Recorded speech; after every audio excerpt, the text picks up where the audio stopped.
This hearing will come to order. Today we meet to hear from U.S. Department of Health and Human Services Secretary Robert F. Kennedy, Jr. about President Trump's 2026 health care agenda. Mr. Secretary, thank you for being here. While I expect a spirited debate today, I would remind my colleagues that each senator is limited to 5 minutes, and we're going to try to keep that as tight as we can today. There's 27 of us, and we all probably are going to want to have our opportunity.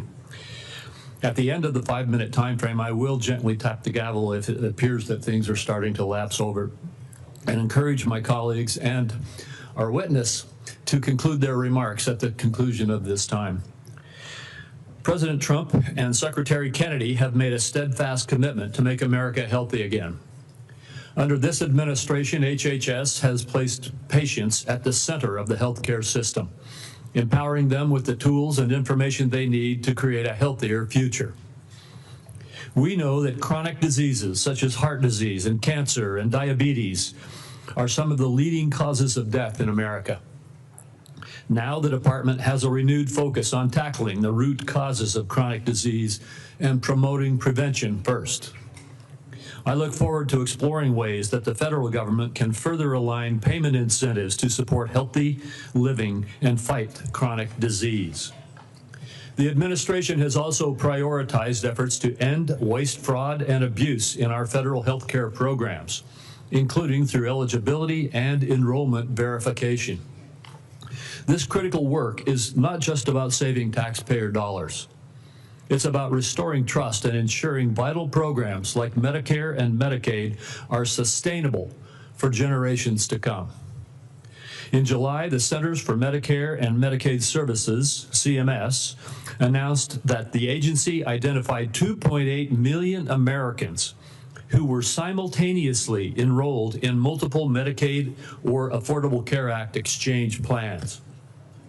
Stopping this duplicate enrollment while working with states to ensure that individuals do not inappropriately lose coverage has the potential to save taxpayers $14 billion annually. CMS has also taken steps to provide states with additional immigration information to verify eligibility for federal health care programs. Preserving lifelines like Medicaid for those who are legally entitled under the law will ensure long-term sustainability. Congress has bolstered these efforts by passing the One Big Beautiful Bill. This bill enacts common sense reforms to reduce improper payments and brings needed personal accountability to the Medicaid program. These reforms will protect Medicaid and refocus the program on the most vulnerable patients, those whom the program was intended to serve. The OBBA also created the Rural Health Transformation Program, the single largest investment in rural health care in decades, to help stabilize and modernize the rural health delivery system throughout our country. These accomplishments reflect a vision for a healthcare system that is proactive, efficient, and patient-centered. While many of the issues discussed today may be partisan in nature, this committee has a deep history of bipartisan healthcare accomplishments. I remain committed to partnering with this administration and Ranking Member Wyden to enact policies that realign incentives in the prescription drug supply chain, expand access to telehealth, and ensure long-term stability in our physician payment system. Mr. Secretary, I look forward to hearing from you today about the administration's efforts to make America healthy again, and how we can continue to work together to achieve this shared goal. Thank you very much. Senator Wyden. Thank you, Mr. Chairman. As the committee gathers today, the United States is in the midst of a health care calamity, the largest cuts to American health care in the history of our nation, and they are approaching like an avalanche. Last week, most of the senior leadership at the Centers for Disease Control and Prevention were fired or they resigned after refusing to bow to Robert Kennedy's unceasing crusade against vaccines. I traveled across Oregon last month, and the message was the same from one end of the state to the other. Families are confused. They're scared about who to trust about their health care. Robert Kennedy and Donald Trump have done so much to feed that mistrust. This morning, my staff, in partnership with Senator Alsobrooks' team, is releasing a report that shows the disaster of Robert Kennedy's 203 days in office. Every single day, there's been an action that endangers the health and wellness of American families. Robert Kennedy has elevated conspiracy theorists, crackpots, and grifters to make life or death decisions about the health care of the American people. Robert Kennedy's tenure is so far marked by 3 calling cards. One is chaos at federal health agencies, leaving families, doctors, and the entire nation confused and frightened. Corruption that benefits Robert Kennedy, Donald Trump, and their friends at the expense of taxpayers, and higher health costs for families. I ask unanimous consent, Mr. Chairman, to enter this report into the record. Without objection. Then there's chaos. It's been obvious from the start that Robert Kennedy's primary interest is to take vaccines away from Americans. During his confirmation process, he claimed to be pro-safety and pro-science, but his actions reveal a steadfast commitment to elevating junk science and fringe conspiracies. His agenda has not been about choices and information for families. Just last week, he threatened doctors that deviated from the new anti-science vaccine guidelines he released that make it harder for pregnant women and children to get the COVID vaccine. And then there's corruption. Robert Kennedy's bizarre statements and actions beg the question, why? Democrats on this committee answered that question months ago.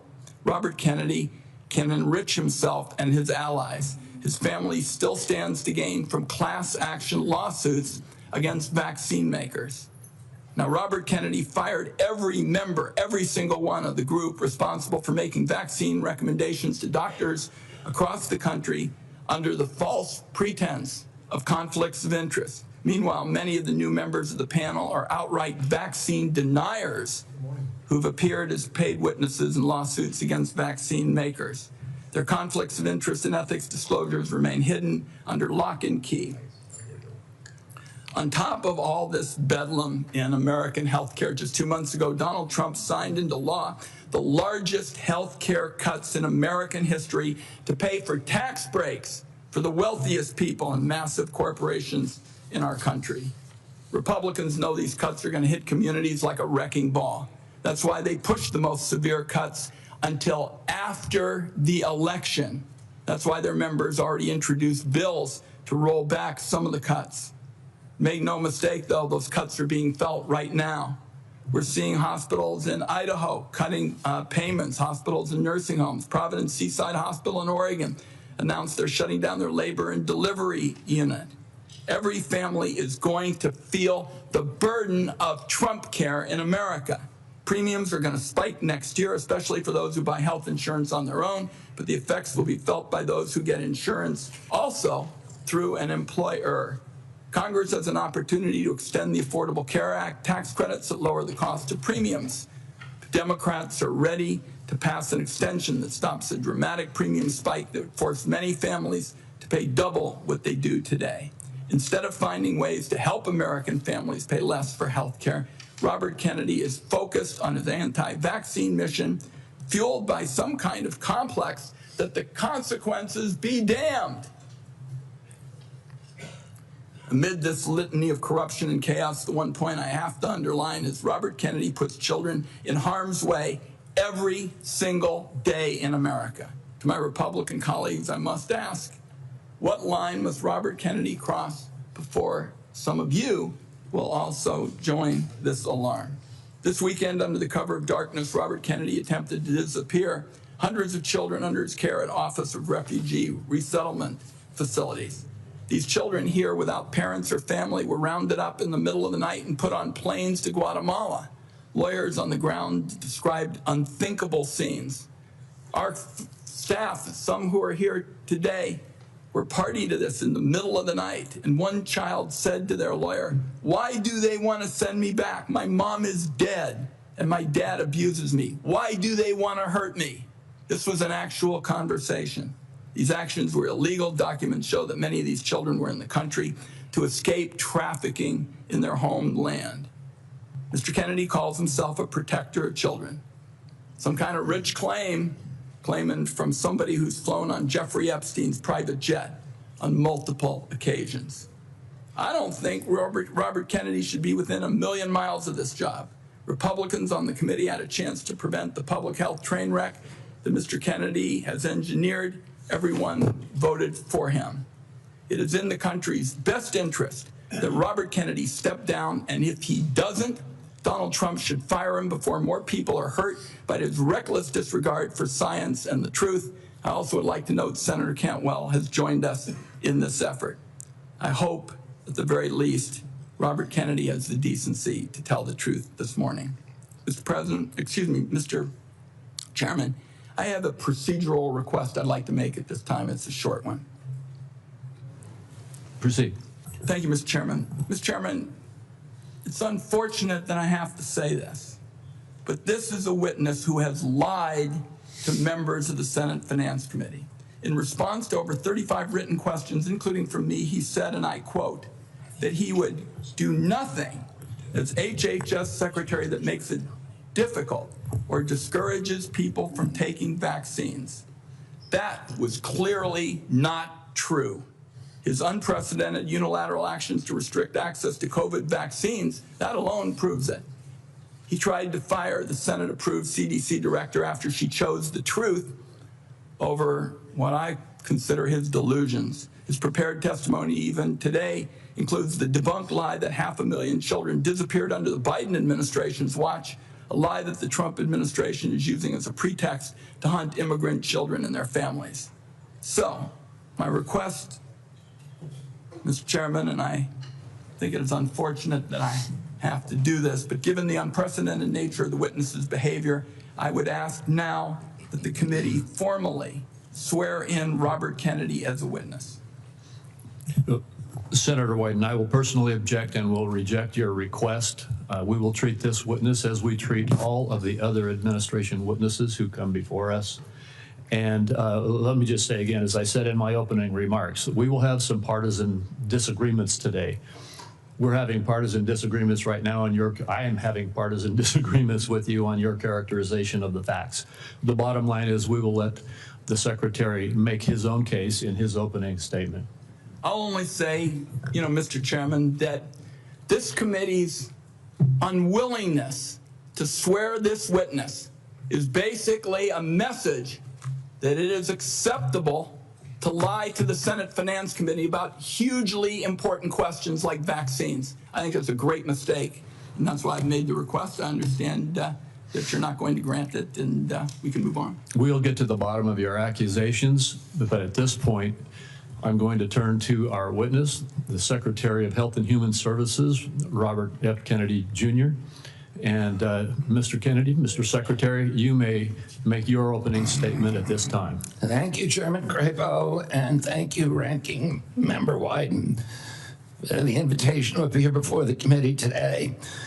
Before I summarize what we've accomplished this year at HHS, I want to express my deepest condolence to the family of DeKalb County Police Officer David Rose, who gave his life to stop the gunfire attack on the CDC on August 8th. Officer Rose was a veteran. He was a husband and the father of 2 children. Officer Rose's widow, whom I visited, is expecting their 3rd child. I'd like Officer Rose's family to know that he remains in our prayers and that he will continue to be in our thoughts. Let me start with the big picture. Under President Trump's leadership, we at HHS are enacting a once-in-a-generation shift from a sick care system to a true healthcare system that tackles the root causes of chronic disease. Chronic disease has reached crisis proportions in our country. And finally, we have an administration that is taking action. The Maha Report assessment, which the White House released in May, was the first government analysis of the key drivers of childhood chronic disease: ultra-processed foods, chemical exposures, physical inactivity, and over-medicalization. This month, we will follow with the MAHA report strategy, the Trump administration's solution for addressing each cause. At HHS, we haven't just been writing reports. We have been the busiest, most proactive administration in HHS history. In just half a year, we've taken on food dyes, baby formula contamination, the grass loophole, fluoride in our drinking water, gas station heroin, electronic cigarettes, drug prices, prior authorization, information blocking. It takes over 3 months to get a Pharma authorization. Senator Kennedy, do you know something? The committee will come to order. Between those 3 authorizations, you're killing millions of people. I apologize to you for that outburst, Secretary Kennedy. I would notify everyone else in the audience. Comments from the audience are inappropriate. If there are any further disruptions, the committee will recess until the police can restore order. Mr. Secretary, please proceed. As I was saying, prior authorization, information blocking, and healthcare interoperability. We are ending gain-of-function research, child mutilation, and reducing animal testing. We are addressing cell phone use in schools, excessive screen time for youth, the lack of nutrition education in our medical schools, sickle cell anemia, hepatitis C, the East Palestine chemical spill, and many, many others. At FDA, we are now on track to approve more drugs this year than at any time in history. I'm also proud to say that HHS under President Trump is doing more with less. We have taken measures to fight waste, fraud, and abuse. Just by eliminating duplicative enrollments in CMS, we are saving taxpayers $14 billion a year. Meanwhile, we are expanding access for people who need it. We are ending racist diversity, equity, and inclusion practices and instead focusing on aiding low-income and vulnerable families, regardless of their race, which was the original intent of Title X.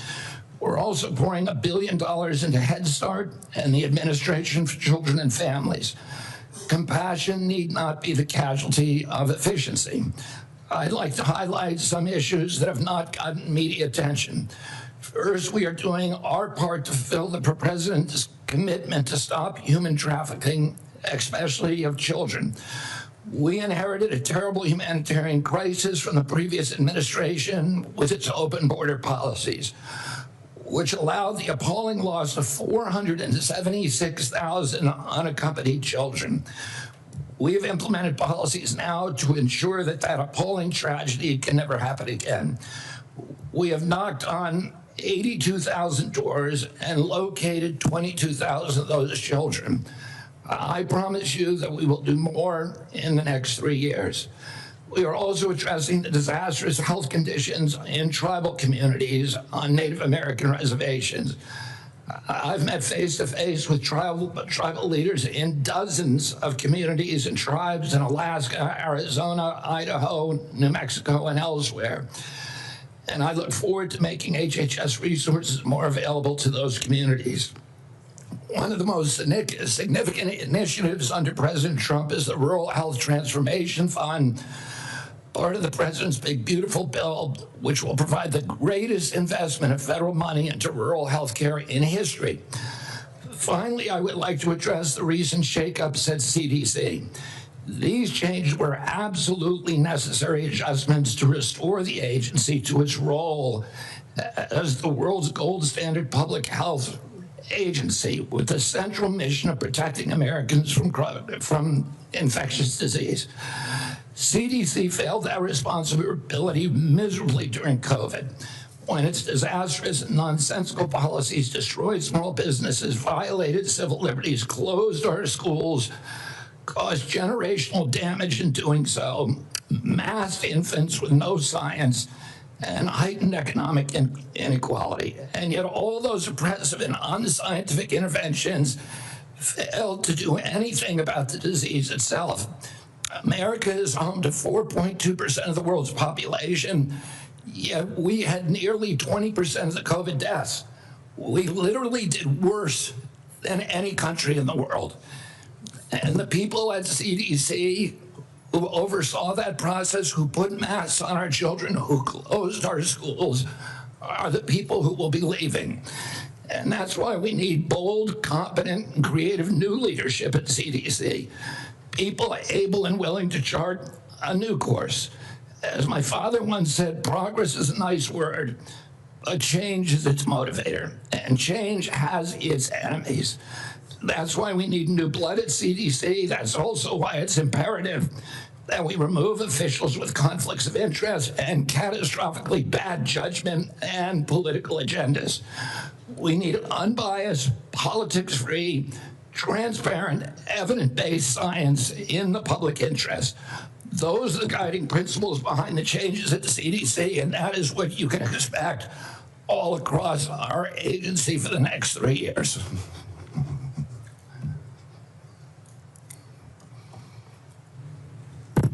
Thank you very much, Mr. Secretary. I'll begin with the questioning. And one of the first things I'd like to talk to you about is actually something that is under the auspices of CMS. And I spoke with Dr. Oz last night about this. I'm sure you're very familiar with it, though.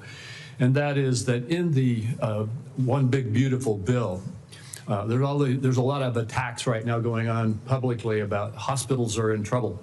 And the blame for that is placed on the bill, even though the bill hasn't even been implemented yet.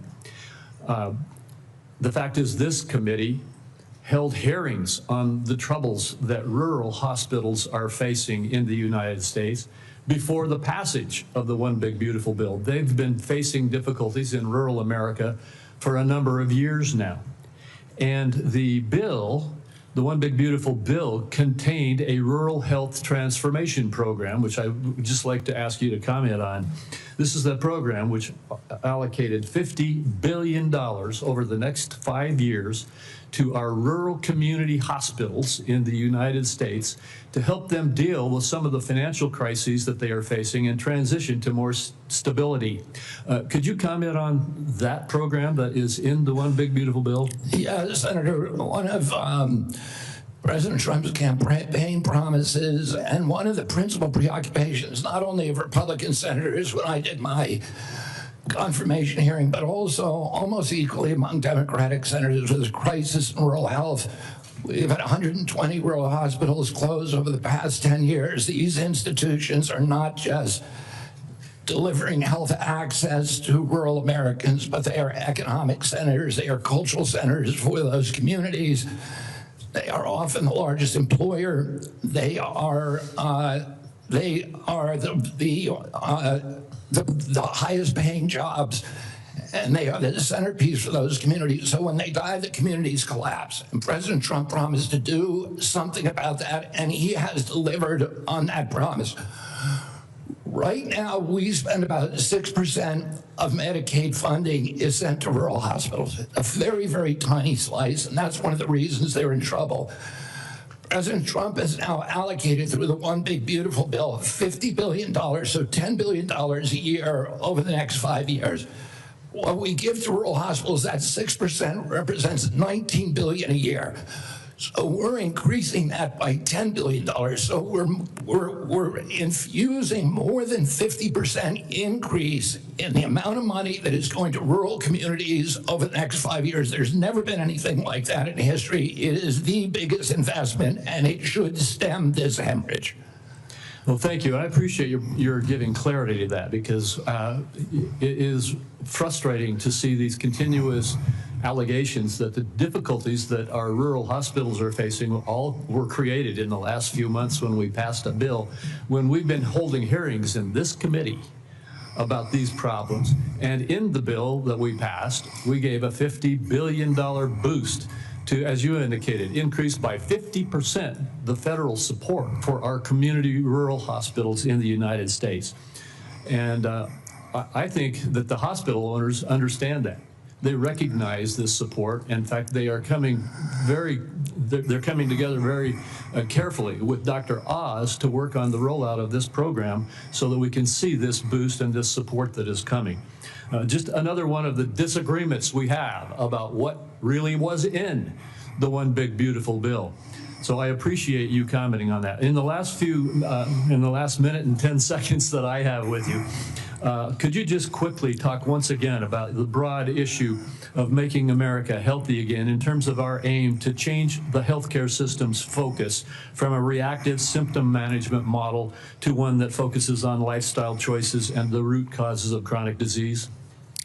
Yeah, Senator, you know, this morning I got the latest numbers from CDC that 76.4% of Americans now have a chronic disease.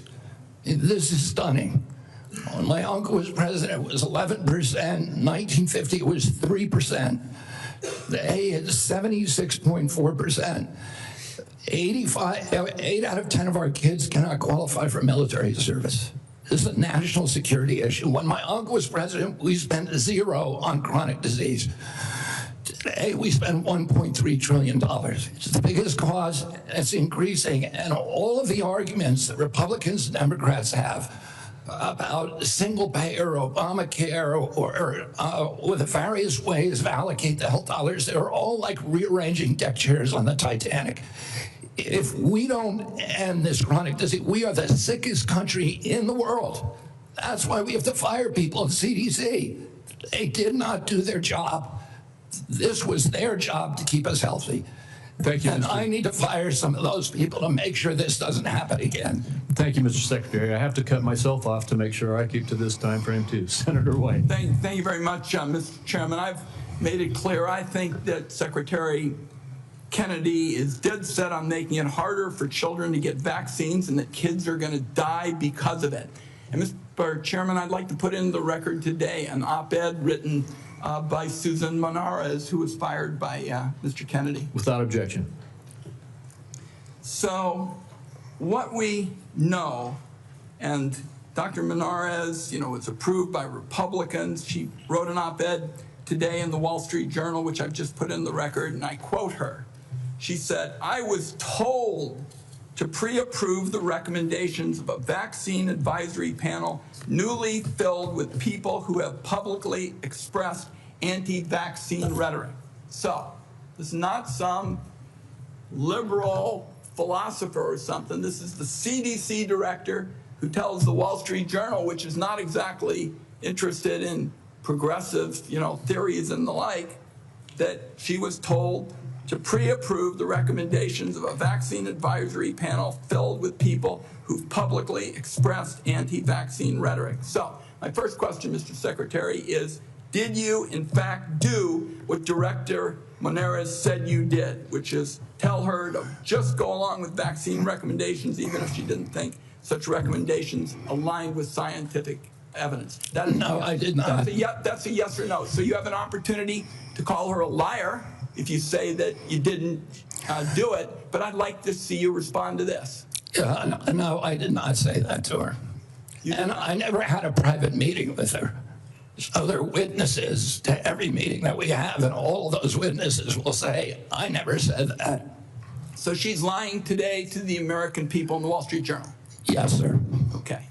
Let's talk now about what's coming up, because I've made it clear what I've thought about the 203 days with my colleague, Senator Brooks. In 2 weeks, CDC's Advisory Committee on Immunization Practices will meet to make decisions about critical vaccines that protect us against hepatitis B, measles, and more.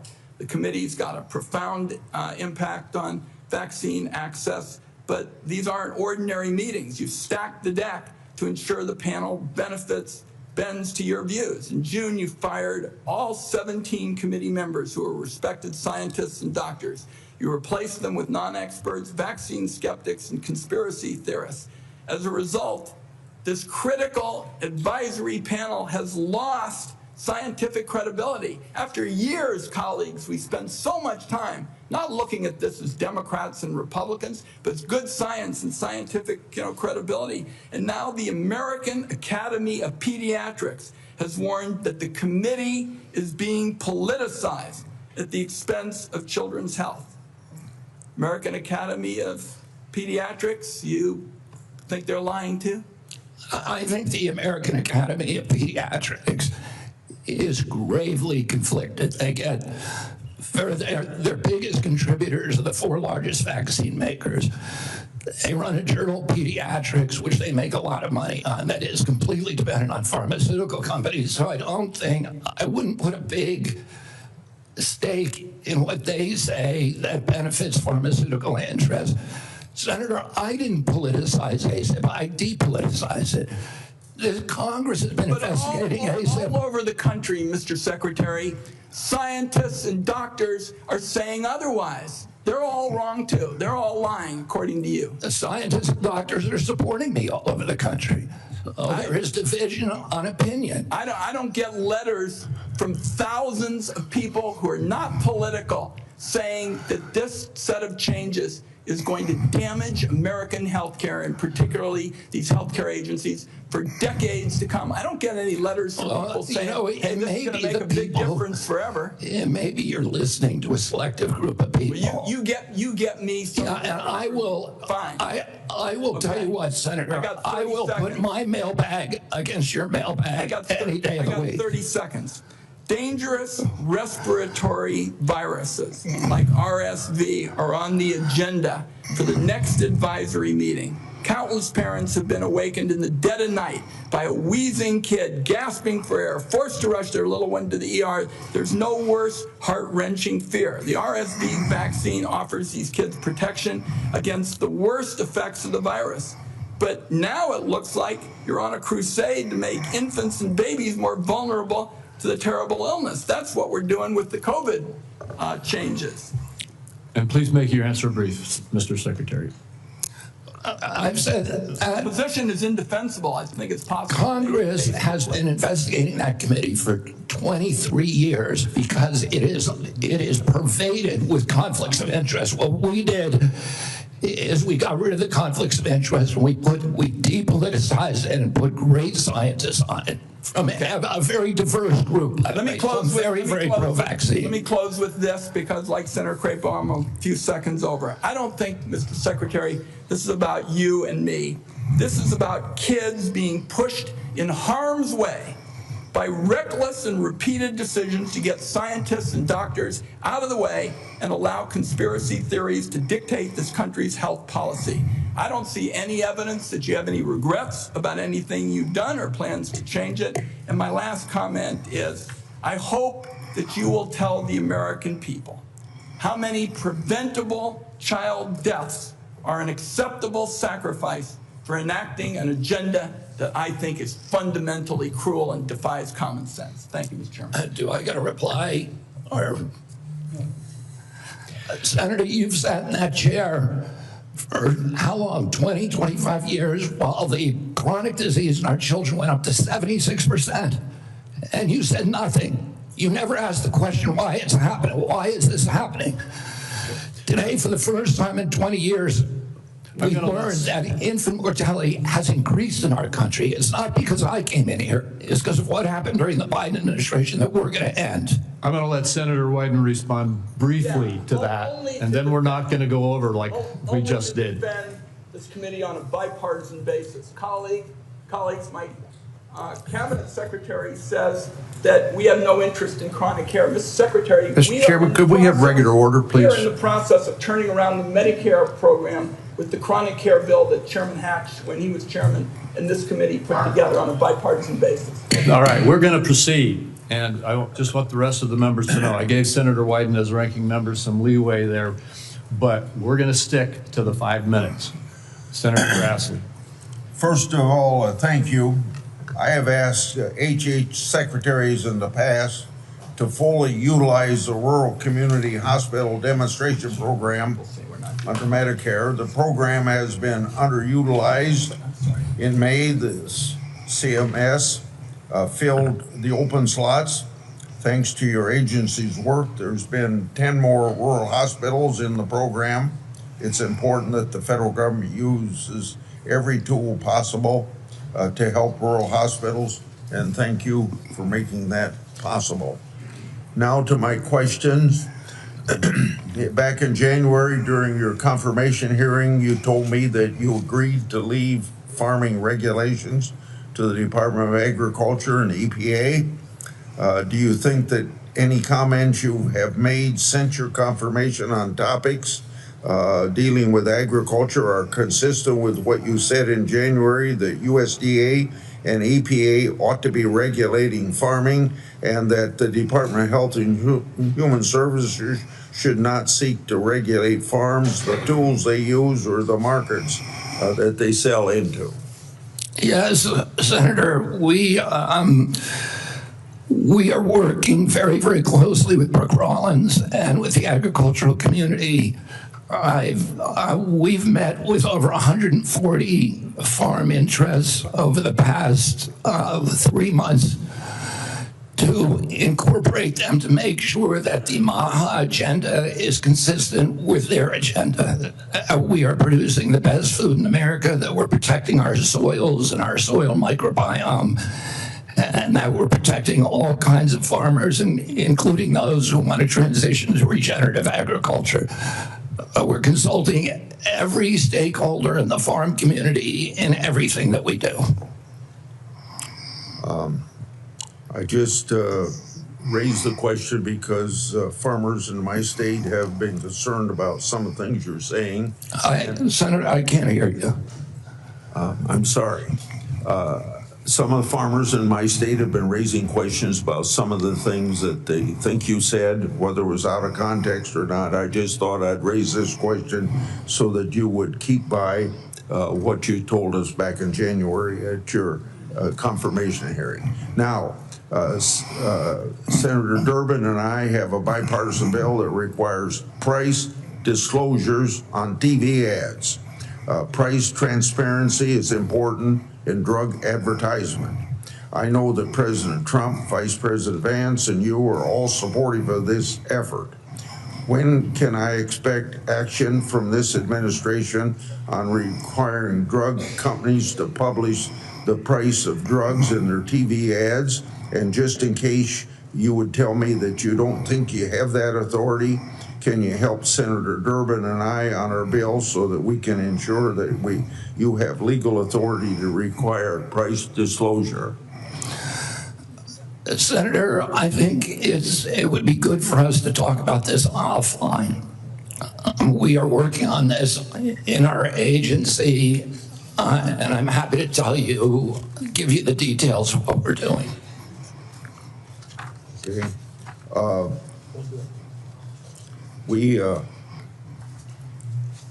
got a question here on transplant. Senator Kennedy and I have been working, or Senator Wyden and I have been working on this. For nearly 2 decades, I've engaged in a bipartisan oversight of the organ transplant system. HRSA has developed a tool to combat transplant line skipping. I hope that you can take steps to make sure that these steps are being taken by HHS and HRSA to curb transplant line skipping. On July the 2nd, Senator Wyden and I wrote you a letter highlighting cases of OPOs in Mississippi and Kentucky. In each of these cases, OPO allegedly tried to harvest organs from patients still showing signs of life. I expect you to take steps through these organizations to ensure that this doesn't happen again. We have mounted a major investigation of misconduct, of illegal behavior, of organ harvesting, of living people, of line skipping, of favoritism, of all kinds of scandalous behavior inside the organ procurement organizations. We have already ended the contract, terminated the contract with the sole source provider. We are reorganizing the entire industry so that this can never happen again. I'm happy to go into the details with you if I had more time. Thank you. Senator Cornyn. Mr. Secretary, the United States spends approximately 18% of our GDP on health care, and yet by most accounts, we rank roughly 10th in the world in terms of the health care outcomes. Our Democratic colleagues seem to think the more money you spend, you're necessarily going to improve those outcomes. But at the same time, we have the two major drivers of our national debt, Social Security and Medicare, while we spend more money on interest on the national debt than we do on defense of the nation, which is an unsustainable trajectory. What is it that you're doing to address the effectiveness and the outcomes of our healthcare expenditures as opposed to just throwing more money at the problem?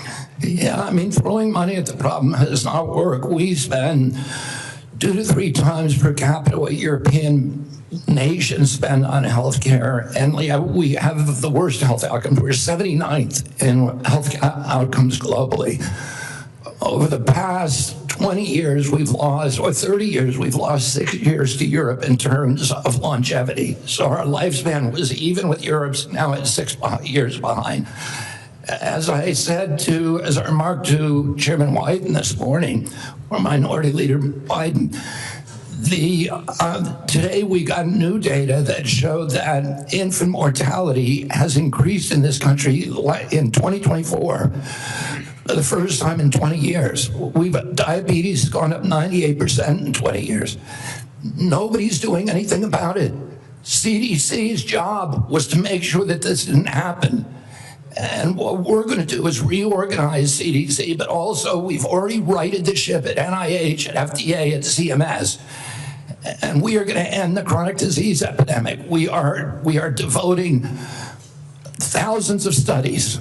We're going to devote to identifying the causes, and we're eliminating them. And we're already starting. We're not waiting for everything to come in. We are starting now. We're doing this with food dyes, with grass standards, with dietary guidelines. We're going to get better food and better health to the American public because it's chronic disease that is bankrupting us and destroying our national security. It seems to me one of the biggest problems that we have in America today is the trustworthiness of the information that we actually receive from the news media and from any other source. And obviously, the easiest thing for our Democratic colleagues to do is to scare people because that is a powerful emotion, no matter what the facts may be. Do you believe COVID-19 was politicized? Yeah, the whole process was politicized. Senator, I mean, we were lied to about everything. We were lied to about natural immunity. We were lied to about, we were told again and again the vaccines would prevent transmission, they prevent infection. It wasn't true. They knew it from the start it wasn't true because that's what the animal studies and the clinical trials showed. We were told that there was science behind cloth masks. The CDC allowed the teachers union to write the order closing our schools, which hurt working people all over the country, and then pretend it was science-based. All of these issues, and then I can show you, like, for example, Chairman Wyden was talking about me politicizing ACIP, but during COVID, probably the most famous scientist on ACIP was Martin Kulldorff from Harvard, the great world-renowned epidemiologist and vaccinologist. And he criticized the COVID booster mandates. They ejected him from COVID because he wasn't in the orthodoxy. The two biggest health officials at FDA during COVID, Dr. Gruber and Dr. Krause, criticized the Biden mandates, vaccine mandates. President Biden said in August, I would never take that vaccine, the Trump vaccine. And he came in, he mandated it, and then he fired the 2 top health officials at FDA who said, hey, this thing has not been properly tested. So the whole process was politicized, and even today. So let me, in 15 seconds, so I think you answered yes. It was politicized. And I have concerns that when you look at some of the conflicts of interest in peer-reviewed articles in professional journals, and when you point out that even some of the physician associations are conflicted because of the money they get from the pharmaceutical industry, are you committed to trying to make sure that we use the best science and separate and eliminate politics as much as possible? That is what my job is. That's what my mission is. Eliminate the politics from science. Senator Bennett. Mr. Secretary, in June, you fired every member. Mr. Secretary, Mr. Secretary, may I have my time back, Mr. Chairman? Thank you. Mr. Secretary, thank you for your attention. In June, you fired every member of the well-qualified panel that was charged with recommending vaccines to the CDC. No one in your job has ever fired every committee member all at once. That month, you told the American people that you were, quote, going to bring great people onto the ACIP panel, not anti-vaxxers. Are you aware that one of the people you put on the panel, Dr. Robert Malone, claimed that the commonly used mRNA vaccine, quote, causes a form of AIDS and can damage children's, quote, brains, their heart, their immune system, and their ability to have children in the future? Yes or no, Mr. Kennedy? And Dr. Malone is one of the inventors. Yes or no? Yes or no? Were you aware that he had that view when you appointed him to this panel? Dr. Malone is one of the inventors. As I said, Dr. Malone is one of the inventors of the mRNA That's fine. vaccine. That's not So he knows a lot more about it than I do. Mr. Chairman, that statement is not true that Dr. Malone made, just as it wasn't true when you wrote that, quote, African AIDS is entirely different from Western AIDS. Are you aware that another one of these new members, Dr. Levy, wrote that, quote, evidence is mounting and indisputable that mRNA vaccines cause serious harm, including death, especially among young people? Yes or no? Are you aware that he said that? I wasn't aware he said it, but I think I agree with it. You agree with it? It's not true. It wasn't true when he said it, and it's not true when you said it. Secretary Kennedy, later this month, your new panel will meet to consider changing vaccine recommendations for American children. In addition to the COVID-19 vaccines, they are set to review recommendations for the hepatitis B vaccine, for measles, for mumps, for rubella and varicella vaccine, and the RSV vaccine. These are common back-to-school vaccinations for children all over the industrialized world. If you change that, you owe parents in Colorado and across the country the benefit of some transparency, I think. If your panel recommends changing the vaccine schedule for children, do you anticipate that fewer children will receive these common vaccinations, yes or no? What I would say, Senator, the obvious answer is yes. Should parents and schools of Colorado be prepared for more measles outbreaks as a result of that, Mr. Secretary? Senator, how about more mumps outbreaks? I do not anticipate a change in the MMR vaccine. ACIP is an independent panel, so. Well, it's a panel you just put those folks on. Far from what you said, they're people with ideas that are completely outside the mainstream. You mean out of the pharmaceutical paradigm? Let me just say, Mr. Secretary, all these vaccines that we're talking about today are free and accessible to parents today in America who have the freedom to be able to make that choice for their children. Will that be true after your handpicked panel makes their judgments about these vaccines? I think that parents should be free to... I know you said that before. I do too. To make their own choices. So will they be just as free after these? I assume they will be. I will hold you to that, Secretary Kennedy, because this is not a podcast. It is the American people's health that's on the line here.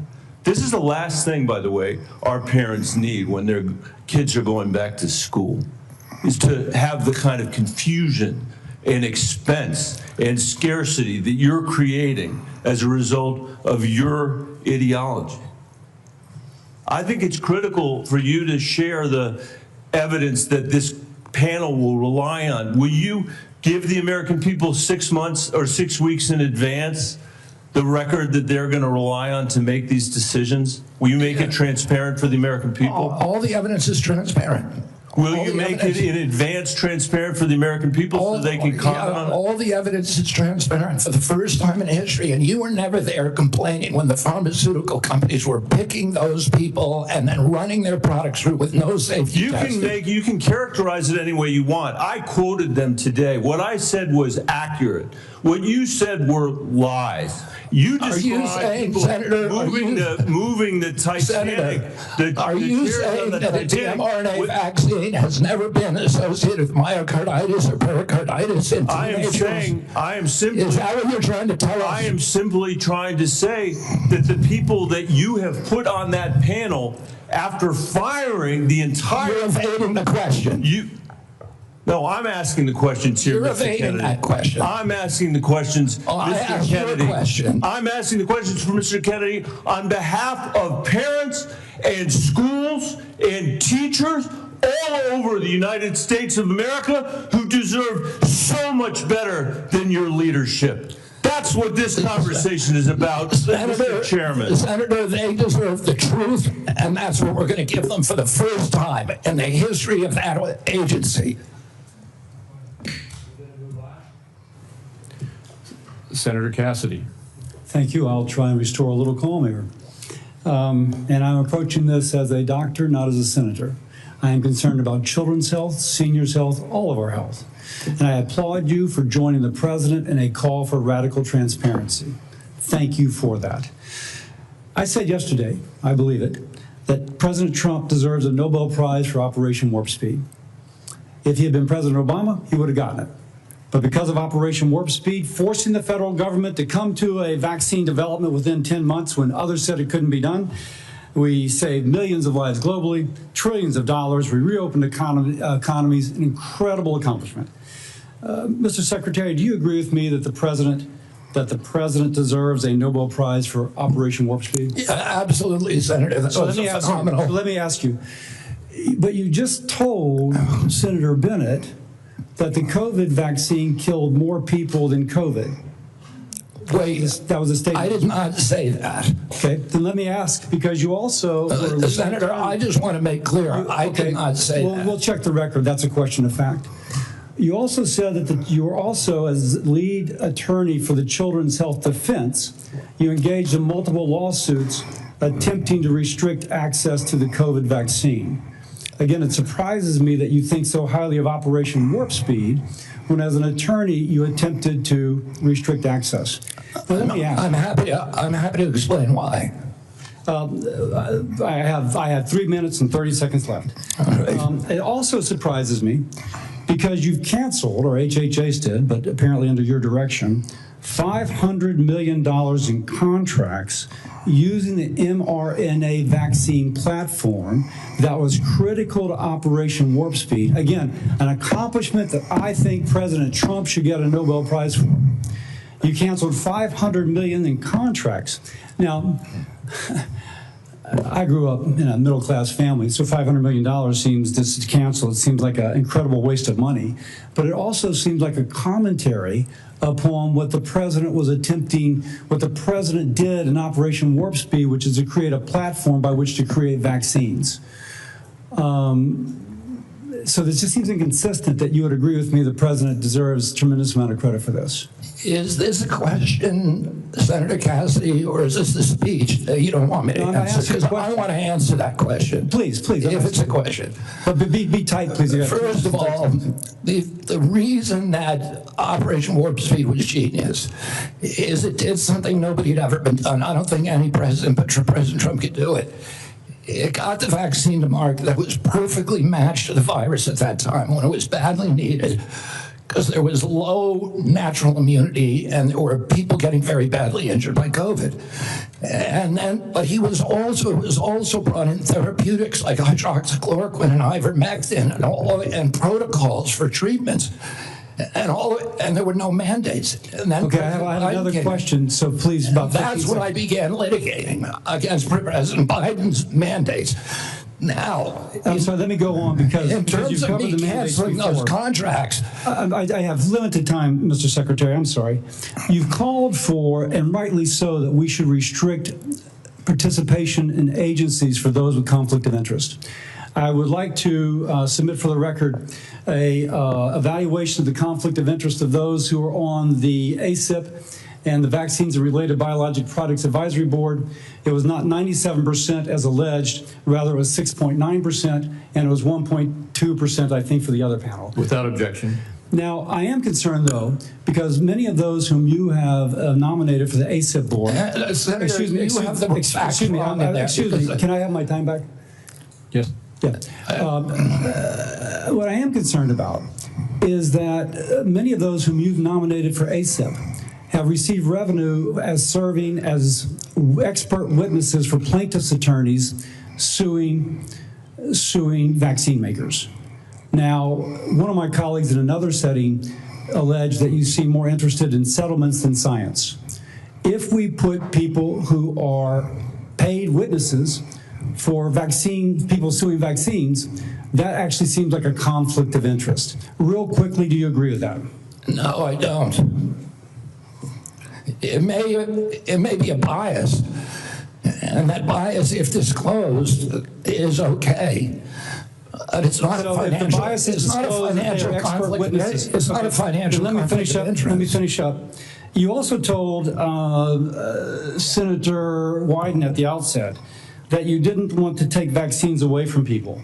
And as I conclude, I would like to say this. Because of the conflicting recommendations made about COVID. This is from Eric Erickson, good conservative out of Atlanta, Georgia, occasionally gives me help. My wife has stage 4 lung cancer. She is one of the people the COVID vaccine actually helps. Thanks to the current mess at HHS, CVS is unable to get her vaccine. Secondly, an email from a physician friend of mine. Hey, Bill, I'm not even sure what I'm asking you, but we're all confused and concerned about who can get the COVID vaccine. We are having our attorney try and render an opinion, but there's no firm guidance and concern about liability if vaccines are given to a patient who requests it, but not on the current CDC list. Pharmacists are requiring a prescription now even for patients over 65, creating a huge headache. I submit these for the record. Without objection. I would say effectively we're denying people vaccine. Senator Cantwell. You're wrong. Thank you, Mr. Chairman. Following up on that same line as Senator Cassidy, because that's exactly, I represent one of the most science-based states in the country. That is percentage of scientists per capita. And at your confirmation hearing, we asked about this, whether you would follow science. You've made a statement here today in your testimony that you would follow science, and yet you're not following science, and that's what Senator Cassidy's question was.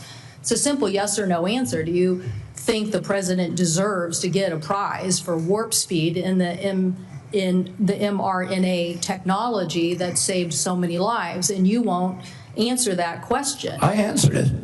No, you're saying that there are problems with what was interpreted. You could say yes. You say I said the president also deserves a Nobel Prize, but our mRNA vaccines that we're working on, the ones that we canceled, which are for upper respiratory infections alone, you canceled $500 million of research because the mRNA technology is about continuing the research to be ready for the next flu, influenza, the next pandemic, and you have to do the research. I'm happy to have a detailed discussion with you about it. You're so wrong on your facts. You're interrupting me, and sir, you're a charlatan. That's what you are. You're the ones who conflate chronic disease with the need for vaccines. The history on vaccines is very clear.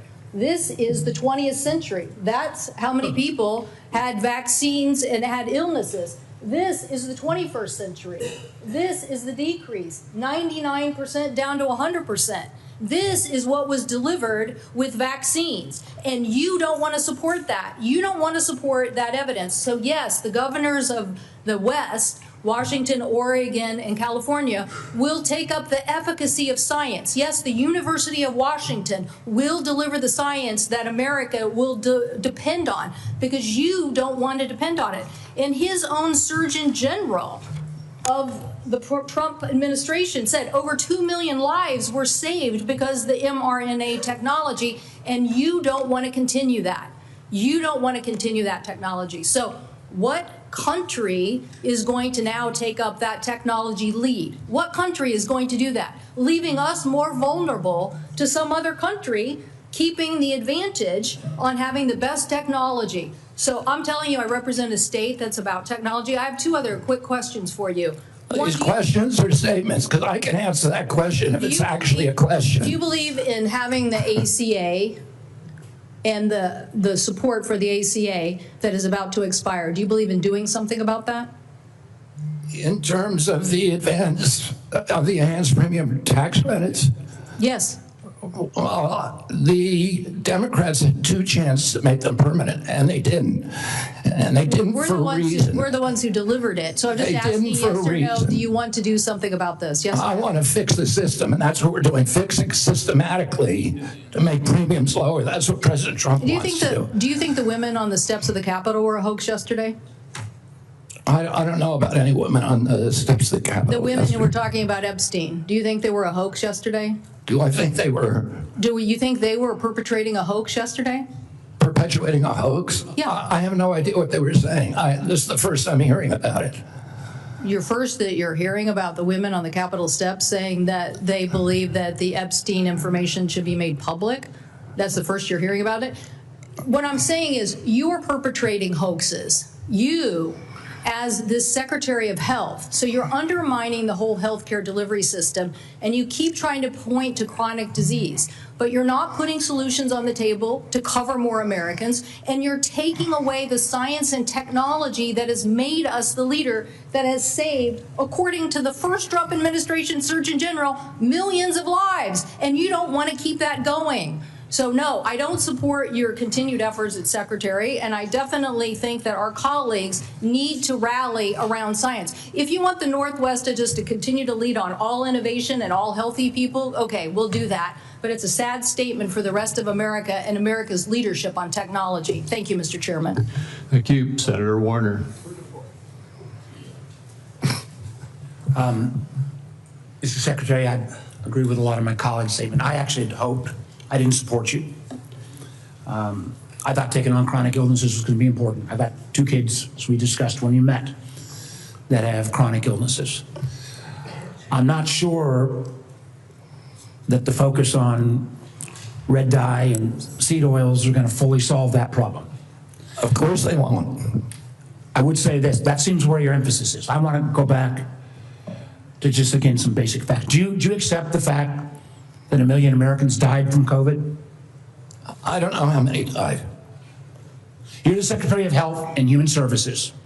You don't have any idea how many Americans died from COVID? I don't think anybody knows that because there was so much data chaos coming out of the CDC, and there was so many perverse incentives.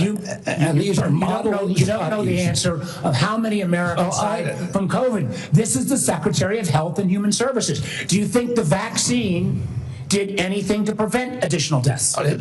Again, I would like to see the data and talk about the data. You have had this job for 8 months, and you don't know the data about whether the vaccine saved and lives? that's the problem, is that they didn't have the data. The data by the Biden administration absolutely dismal. So who is politicizing? You're saying the Biden administration politicized all the data? Go back to what Senator Cantwell just said. Fired Dr. Go to Trump Surgeon General. They fired Dr. Krauss. They fired all the people who questioned the orthodoxy. They fired Dr. Gruber, Dr. Krauss. So, Mr. Chairman, the Secretary of Health and Human Services doesn't know how many Americans died from COVID.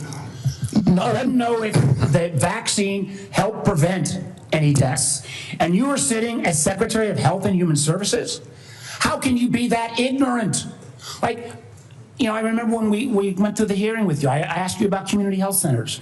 You didn't know what role they play. I've been visiting community. I'm glad you've got to one. I think in April. I tell you what I hear on community health centers, they are terrified, with all due respect to my good friend, the chairman, of the big awful bill, because they are going to lose health care across the board. They already live in food deserts. They can't get to a nutritionist because Medicaid doesn't do enough reimbursement. If you're going to want Americans to get healthier, should they have access to nutritionists? Should they have access to good science about healthy food? Absolutely. Well, then how is that going to happen with the Medicaid cuts that are taking place? There are no cuts to Medicaid. Sir, that is an absurd. There is not a single, some of my Republican colleagues, but there's not a single study that does not, and I can tell you, I was in Franklin, Virginia a couple days ago. The rural hospital is going to close. The hospital system was so afraid they wouldn't even let me have the meeting there. But that rural hospital is going to close. And they are looking for where those folks are going to go. I mean, you're supposed to be doing health care policy, not being the doctor in residence for all of America. I hope I can just say, I'm still going to trust my doctor rather than your health advice. And obviously, Tom Cotton's going to, who knows who he's going to trust. But let me go back to policy for a couple, so maybe we can lower the temperature a little bit. I got a bipartisan bill that would be a systemic fix, not a vote-buying mechanism when Medicaid's getting cut, what was put in on the rural hospitals. One of the things we could do, Mr. Secretary, is make sure that the folks who work in rural hospitals get an 80% reimbursement of what folks get in more urban centers. Would you support that legislation? Are you talking about the area wage index? I'm talking about the area wage index and moving that up to 80%. So there is actually ability to get rural providers. President Trump supports that, and we support You support it. Good. So you will work with us to get that passed. Yes. That will increase costs on both Medicaid and Medicare, so you are committed to that. I appreciate that. What about Senator Wyden and I've got a bill, because across America, what about what? Hospitals are shutting down on their OBGYN services. Try to have a baby. I don't know about all of my other friend states, but in Southside Virginia, you can't find a hospital. Will you work with us to make sure that before OBGYN services are taken out of a rural hospital, there has to be a process and procedure? I'm happy to work with you on that, Senator, meet with you and see if we can work with you on it. I don't know exactly what the issue is. Well, again, the Secretary of Health and Human Services, who has said he doesn't know how many people died from COVID, doesn't know if the vaccine saved lives, doesn't understand the issue that OBGYN doctors are fleeing rural America because they can't afford it. And with the cuts that are coming up, it's going to be exponentially worse. I would invite you, sir, to come with me to a community health center in Virginia and hear what is on people's mind. They want to get healthier? Absolutely. Count me in. But they also don't want their basic health care removed. Thank you, Mr. Chairman. Senator Langford. Mr. Chairman, thank you. Secretary, good to see you again. As I traveled around Oklahoma during August, it was great to be able to be home. I had several folks that contacted me, and we had some great meetings with some rural hospitals as well. They're looking forward to the $50 billion for the One Big Beautiful Bill that is targeting towards rural hospitals, starting with $10 billion next year. I know you're quickly getting all the instructions out on that. We know that's in process. It was good to be able to visit with them and be able to talk about that. They're very pleased. Thanks for the work you're doing on that. I also met with some of our groups that do incredible medical research on this. I know the NIH grants were held for a while and being studied. Those have been released. And grateful to be able to see that, because there's some amazing medical research that's happening, including some longitudinal studies. They need those dollars released, so I appreciate y'all getting those released out there. I did hear from a lot of our folks, and I want to talk about one of these issues. From a lot of our hospitals, they immediately raised the issue of Medicare Advantage plans and how they're withholding payments, they're delaying payments back to hospitals, and a problem that's been for rural hospitals. I know y'all are working on that as well. We want to work with you on that. But you and I have spoken on the second issue on that, and it's the pharmacy benefit managers. During the confirmation process, it was interesting when you and I met in my office, you said every single senator brought up PBMs to you. And you made the statement during the confirmation process, this is an area that President Trump wants to take on, is the pharmacy benefit managers. This is unfinished business in this committee, but I wanted to just know, what is HHS doing at this point on the PBM issue in particular to make sure we're not driving out rural pharmacies, and what we can do to be able to make sure that's fair? I mean, it's a priority for the president. He talks to me about it, I would say, at least once a week. Sometimes at 11 o'clock at night, and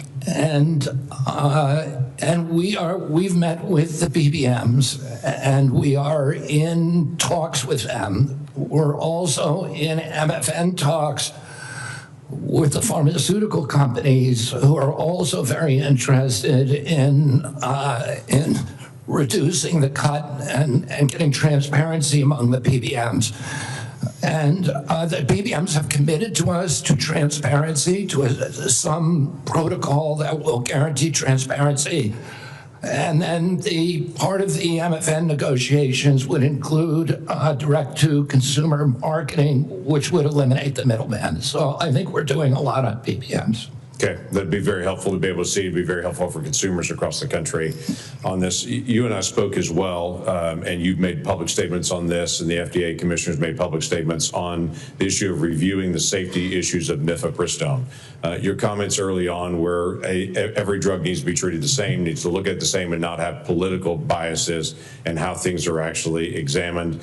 There were a lot of changes on the allocation of mifepristone for elective abortions under the Biden administration. It's now open to anyone without a prescription on it. You don't have to go through a doctor on it.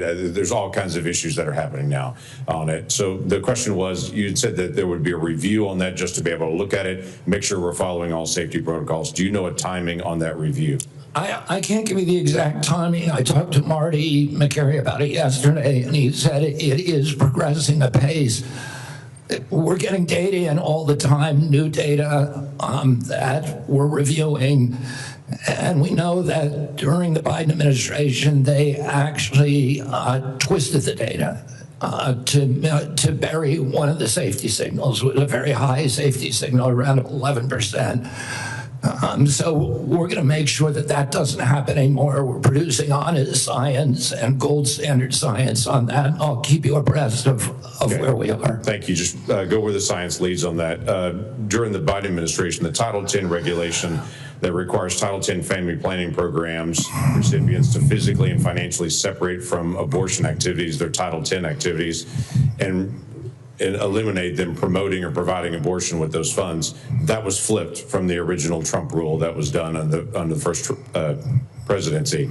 During a confirmation, you had committed to go back and look at that again and to be able to see.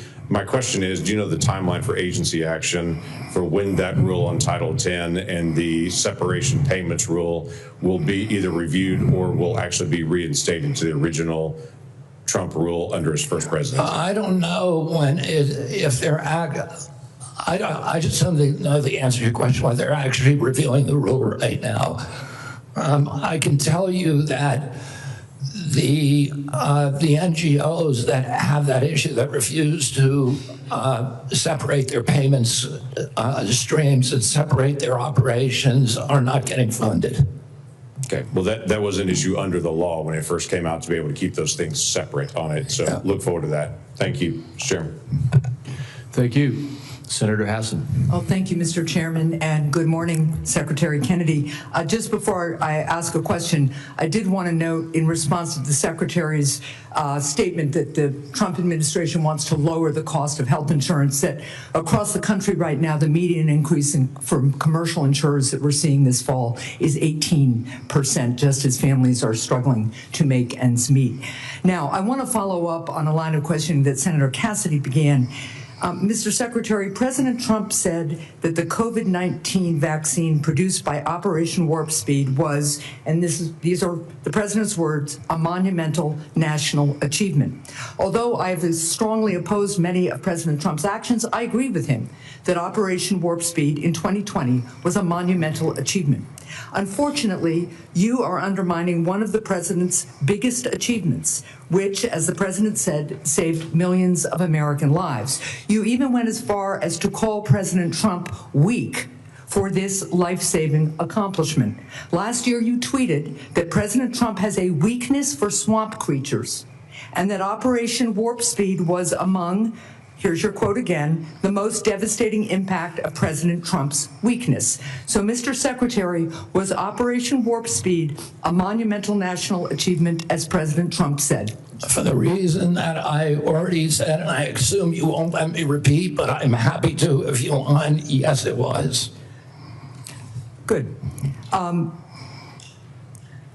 Assuming it is a monumental achievement, you've said it was, is it true that, as President Trump has said, he saved millions of American lives with the COVID-19 vaccine? Because you've just expressed great confusion about that to Senator Warner. The only confusion I express is exactly how many lives were saved. I don't think anybody knows that because of the data chaos. So multiple studies have shown that the vaccine reduced infections and severe diseases and saved at least 3 million lives in the United States and millions more abroad in the first 2 years of the pandemic. It's possible those are modeling studies. I will also note, just as you've been talking about data and concern about it, the process for COVID vaccine approval was public, it was live streamed, and it was out in the open. Manufacturers and experts have publicly submitted data analysis, and when the FDA has asked for more, they've submitted more. They've done that for years, and the evidence is clear and supports what President Trump has said. The vaccine works, and it has saved millions of lives. Your own process, on the other hand, has not been transparent. You repeatedly choose to ignore data because it doesn't match your preconceived notions and lies. So you have said that the vaccine did save lives. You've said it was a monumental achievement. And given that, if you agree with President Trump that the vaccine saved millions of lives, why have you acted behind closed doors to overrule scientists and limit the freedom of parents to choose the COVID vaccine for their children? Why have you done that? For the COVID vaccine, I was removed by FDA because there was the industry. No, it was behind closed doors. No, it's not public. And scientists who said they wanted to brief you on the science, scientists who wanted to understand why the FDA, why you unilaterally changed the parameters for giving vaccines, making it possible now, to Senator Cassidy's colleagues' points, that they're going to have to go off-label. This is crazy talk. You're just making stuff up. To prescribe a vaccine for children. I'm not making things up. Do you know how the FDA approval process works and what? Yeah, I do. I know exactly. Do you know what an off-label prescription is? I know exactly how it works.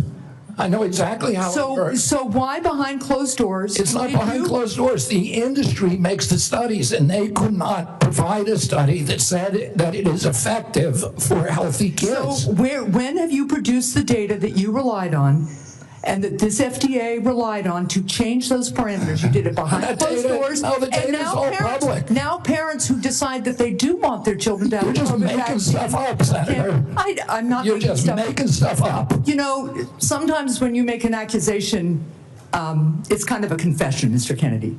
So let's just settle with this. So here's what's going to happen. To Senator Warner's point, to the parents who are concerned all around the country, to people who want to get the COVID vaccine this fall, even if they're under 65, because the boosters have worked, there's been much less serious disease, people do not have the same level of threat and risk from COVID that they used to because of these vaccines. People who want to exercise their freedom of choice are being denied that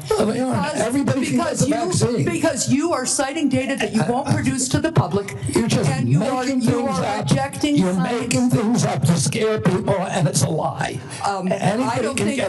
With respect, I do not think I'm the one making things. You are lying right now, Senator. Senator Barrasso. Thanks, Mr. Chairman. Mr. Secretary, thanks for being with us today. I believe one of President Trump's greatest achievements was his bold and successful actions on COVID. When faced with a global pandemic, he didn't back down. He was determined to find a cure, and through Operation Warp Speed, a vaccine was developed that distributed quickly, safely, effectively, and I believe it saved many, many lives. I think it's a model of American ingenuity and public-private partnership. But this wasn't the first time an American president acted boldly to address disease and vaccines. There's a great book that's out. It's a prize-winning book called The Fate of the Day by Rick Atkinson, and he talks about the courageous efforts by George Washington. During the Revolutionary War, George Washington reversed his opposition to the smallpox vaccine, and he ordered that all the soldiers be vaccinated. It was among the most consequential decisions Washington would ever make. By protecting his troops from smallpox, Washington preserved the Continental Army, which allowed our nation to continue to fight for our independence. And like President Trump, I believe President Washington acted decisively to protect Americans' lives at a time of great national peril. So over the last 50 years, vaccines are estimated to have saved 154 million lives worldwide. I support vaccines. I'm a doctor. Vaccines work. Secretary Kennedy, in your confirmation hearings, you promised to uphold the highest standards for vaccines. Since then, I've grown deeply concerned. The public has seen measles outbreaks, leadership in the National Institute of Health questioning the use of mRNA vaccines, the recently confirmed director of Centers for Disease Control and Prevention fired. Americans don't know who to rely on. You know, recent polls said 89% of voters, 81% of Trump voters agree vaccine recommendations should come from trained physicians, scientists, public health experts. So, you know, they believe, you know, Senator Marshall, Senator Cassidy, they believe me when it comes to vaccines. If we're going to make America healthy again, we can't allow public health to be undermined. So could you explain what steps you're going to be taking to ensure vaccine guidance is clear, evidence-based, and trustworthy? Yeah, we're going to make it clear, evidence-based, and trustworthy for the first time in history. For most, right now, you know, when I was a kid, I got 3 vaccines, I was fully compliant. Today's children have to get between 69 and 92 vaccines in order to be fully compliant, between maternity and 18 years. Only one of those 19 vaccines, 92 doses, only one of those vaccines has ever been tested against an inert placebo. And what we're doing now is any new vaccine that before it's approved and licensed will have to demonstrate safety against an inert placebo. And we're going to go back and do observational studies on the existing vaccines to see if they're linked to any of these chronic disease epidemics so that people can understand the risk profile of those products and make good assessments for their own health. So in 2 weeks, vaccine experts at the CDC are going to meet to discuss childhood vaccine recommendations. Parents and physicians depend upon this guidance to make decisions and to keep kids safe. And as I said, I support vaccines. I've been hearing from many of my medical colleagues, people I've known from medical school, residency, and when I practiced medicine in Wyoming, and there are real concerns that safe, proven vaccines like measles, like hepatitis B, and others could be in jeopardy.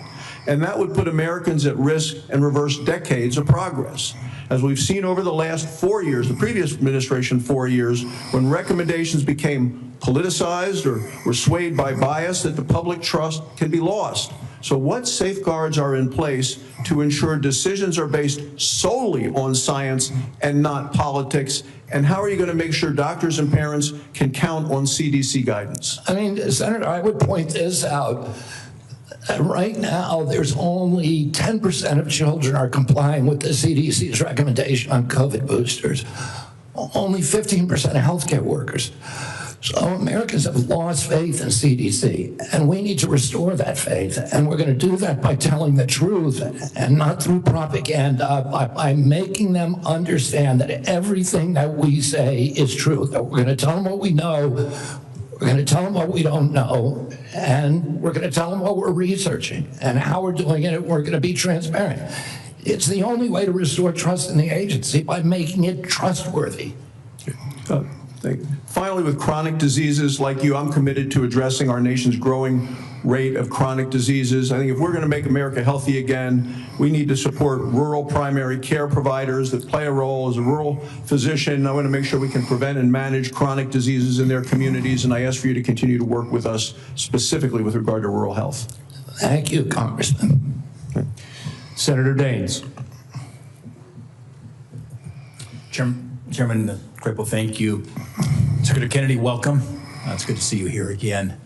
I want to begin my time by talking about the issue of federal deregulation of chemical abortion drugs.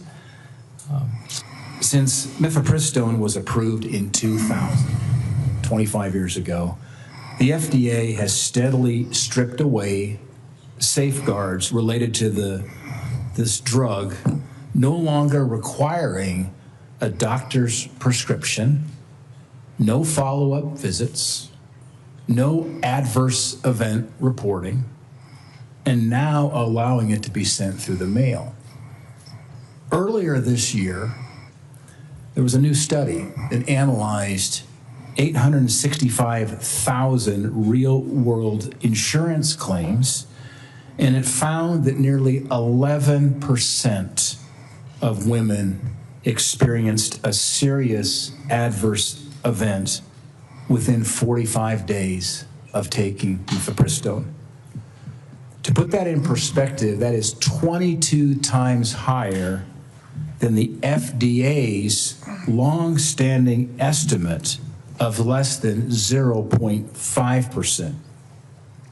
While these findings alone are shocking, my conversations with those in the medical profession, credible medical professionals, lead me to believe that even this study may indeed underrepresent the scale of the problem.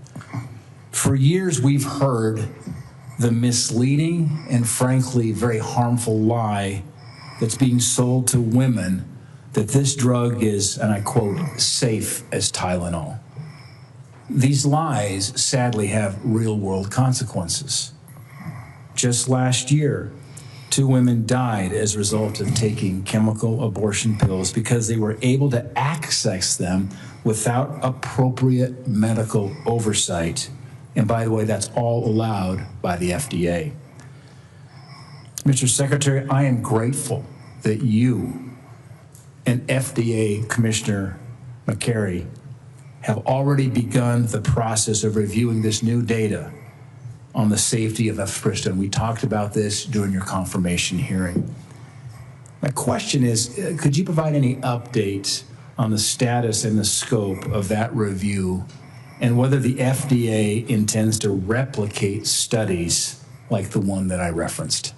I think those are, I don't know if they're going to do an insurance claim study. That's one way to do it. I don't know exactly whether they're doing epidemiological studies or observational studies. I don't know exactly what they're doing, but I know I talked to Marty McCary about it yesterday, and he said those studies are progressing and that they're ongoing. So I will keep your office informed at every stage.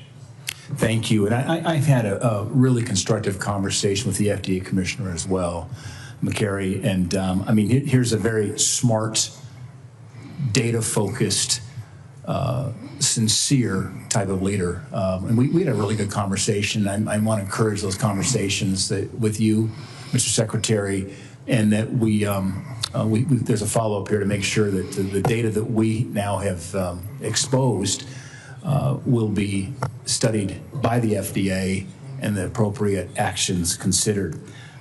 Given the legitimate safety concerns surrounding mifepristone and your actions to roll back other COVID emergency measures, will you repeal the COVID-era telemedicine allowance, given that we're repealing these COVID-era regulations and emergency measures? Would you repeal the COVID-era telemedicine allowance for chemical abortion drugs and restore the requirement for an in-person doctor visit?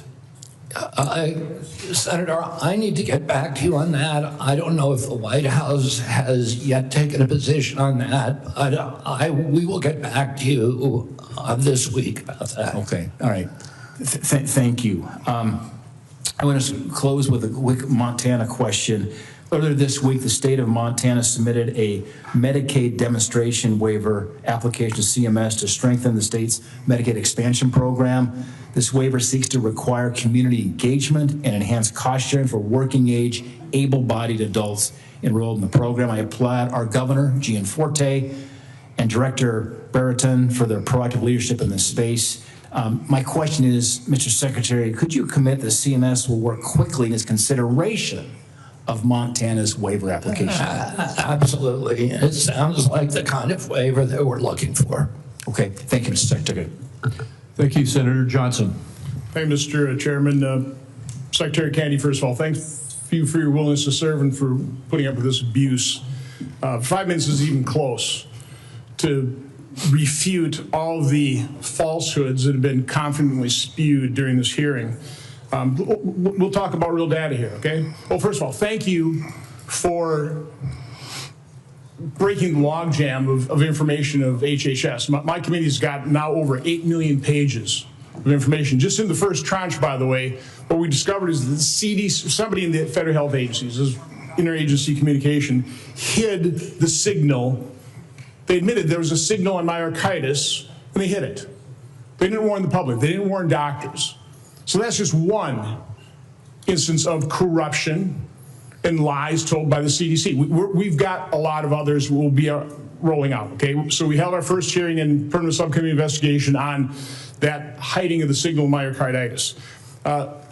We've heard a lot of studies, okay? As I've looked into science, it's been thoroughly corrupted. Here's data, and I'd like to enter this sheet into the record. I've been publishing this chart for, since really early 2021, when I'm on, for example, talk radio shows and they talk about this, they get deplatformed, or they were, because all the censorship in the Biden administration. Here's the facts. The VAERS system that was touted in October of 2020, this great safety surveillance system on COVID, a few months later, when they didn't like the results, they started denigrating their own system. But VAERS shows that there have been 38,742 deaths reported on VAERS worldwide associated with the COVID vaccine. 38,742. 9,252 of those deaths occurred on the day of vaccination within 1 or 2 days. Again, I agree with you. Nobody knows how many COVID deaths were because the information was completely corrupted. Nobody knows how many lives were saved by the COVID. Again, I think most people, okay, if you're vulnerable, raise your antibodies, reverse severity, fine. There's not any good study on that. There's just information out there, just claims being made. This is hard evidence. And certainly what I've been advocating for are the injection injured, the childhood vaccine injured. We're going to be holding a hearing next Tuesday on a study done by a high-integrity healthcare facility that shows, that actually looked at vaccinated versus unvaccinated, very high-quality study. I'm not going to steal the thunder of Aaron Seary, who's going to be testifying on this. I think you're aware of this study that shows the vaccinated population far more prone to chronic illness than people completely unexposed to vaccines.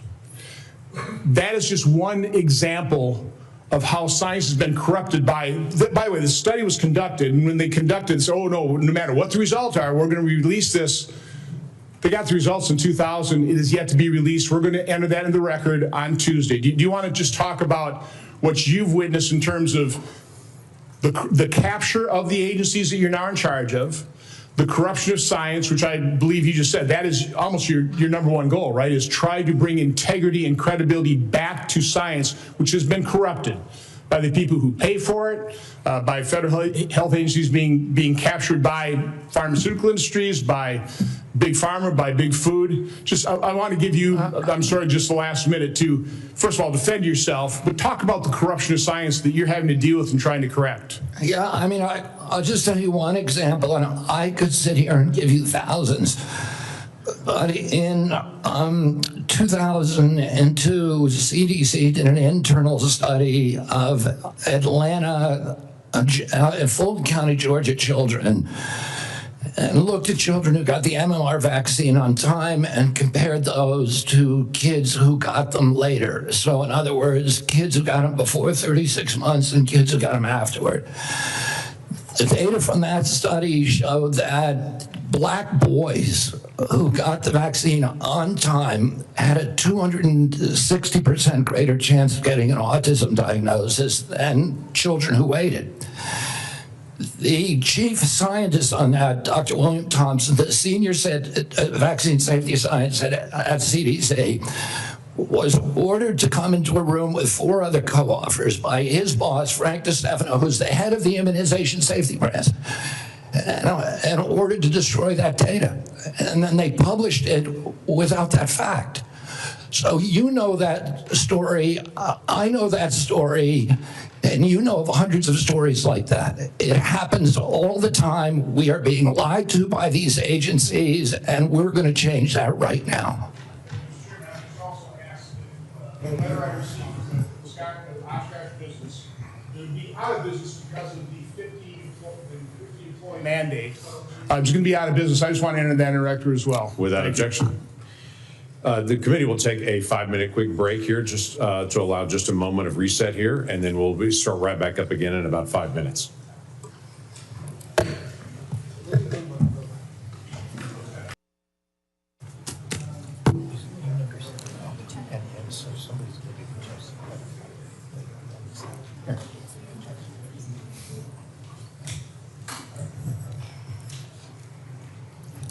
Thank you to everyone. The committee is returning back from recess on this.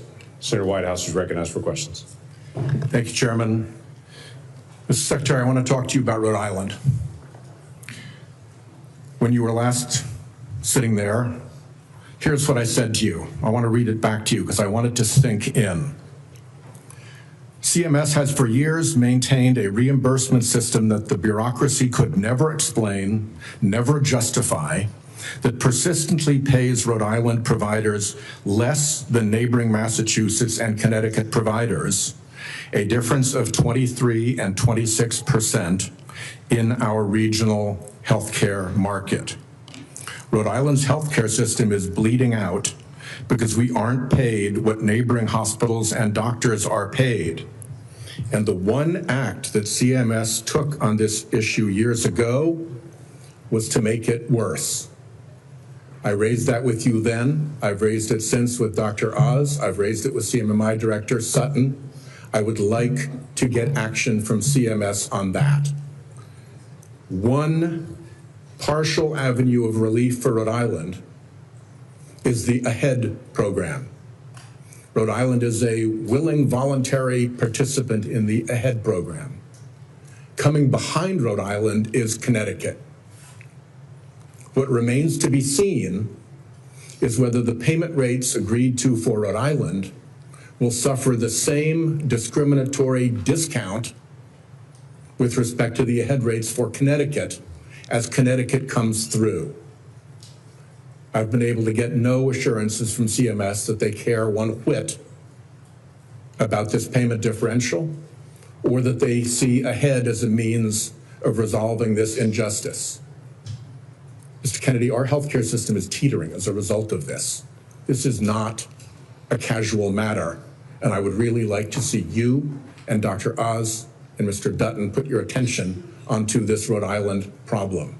There is no conceivable justification for paying a hospital in Fall River 23% more than Rhode Island Hospital when Rhode Island Hospital provides more and better services, as recognized by the Secret Service, which will take an injured president from Martha's Vineyard to the Rhode Island Hospital Trauma Center, flying right over St. Anne's Hospital in Fall River, yet Fall River gets paid more. It makes no sense, and it has to be resolved.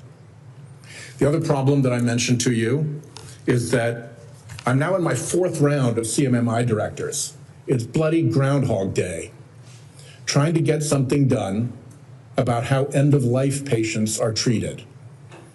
I'm offering Rhode Island as a willing example of how we can do it better. It is idiotic and cruel to force a family to put their dying loved one through 3 days and 2 nights of a hospital before they can put them in a nursing home. It is equally ridiculous to not allow palliative and curative care to happen together, providing home care when someone is dying, even if they can still get out of the house or into the yard, is a basic thing to ask. And to have respite care be that somebody comes to the house instead of taking a dying family member to a hospital, that's not even respite. Every single one, Mr. Kennedy, of these waivers has been granted in the past by CMMS and other circumstances. All I want is for somebody to come and work out how we do this in Rhode Island. What is our patient base that we'll do this in? How we put the waivers together? To quote your CMS director, Mr. Oz, he said, as we discussed in your office, we must re-examine how end-of-life care is addressed in this country. I'm offering Rhode Island as an example of how to make it better. I hope you will concede that right now it is not good. So Senator, I need you to respond to me. You guys know where to find me. I'm up in the Hart Building. Yeah. We've reached out, we've tried for meetings, and the progress in all three of those areas, fixing the payment gap, getting ahead balanced regionally, and following through on our desire to do good things, improving end-of-life care with waivers you guys have already granted, has gotten me so far no place. And forgive my impatience, a lot of it predates you. I put a hold on Biden nominees because I was getting jerked around by your bureaucracy. I'd like it to end and get some progress. Yeah, you know, Senator, you raised this during my confirmation hearing, and I said to you then, and you were very civil. You raised something that makes a lot of sense to the extent that we have the power to fix it at CMS. I'd like to do it. We've had the same kind of complaints from Vermont. But I said to you at that time, call me and let's come talk about this. You have my cell phone. You can call me anytime. I've never heard from you in 7 months.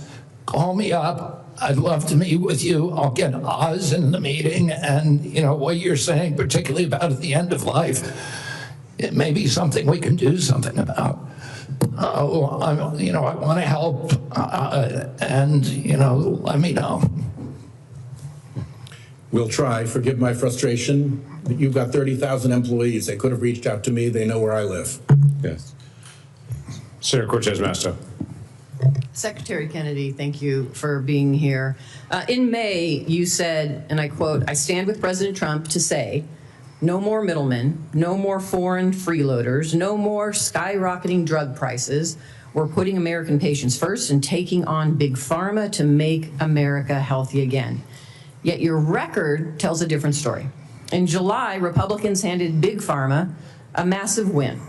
Their big, beautiful bill that they just passed shields billion-dollar drugs like Keytruda, the world's top-selling cancer drug, from Medicare negotiation. Keytruda has been on the market since 2014. It pulled in nearly $18 billion last year in the United States alone. It costs patients up to $175,000 a year, draining Medicare of billions and forcing families into crushing debt or to forego life-saving care. And yet you support the big, beautiful bill. So despite the hype with executive orders and Washington Republicans only drug pricing law days relief for Medicare patients relying on high-cost cancer drugs, meanwhile, Democrats finally have allowed Medicare to negotiate drug prices.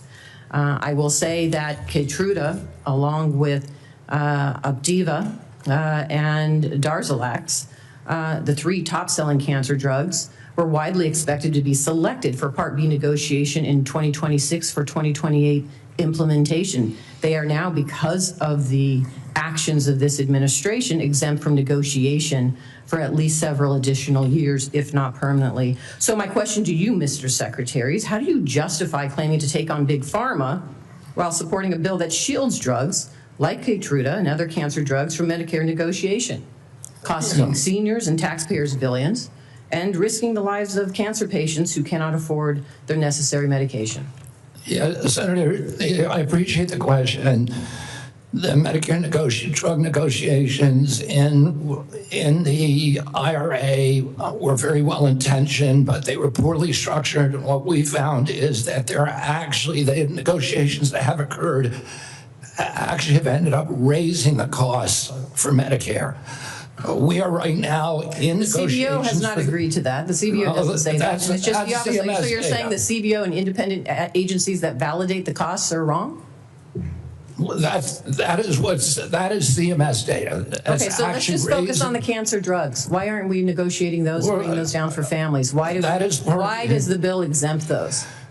Is part of the MFN negotiations. I'm not sure of that provision in the bill, of the one beautiful bill, but You're not sure of the provision, the negotiation provision, and how exempted for Keytruda? Your agency is responsible for that negotiation, and you don't know about it? I know that we're negotiating in the MFN Let me ask you this, Mr. negotiations. Secretary. Let me ask you another question. How much are Medicare Part D enrollees expected to pay for prescription drug coverage next year?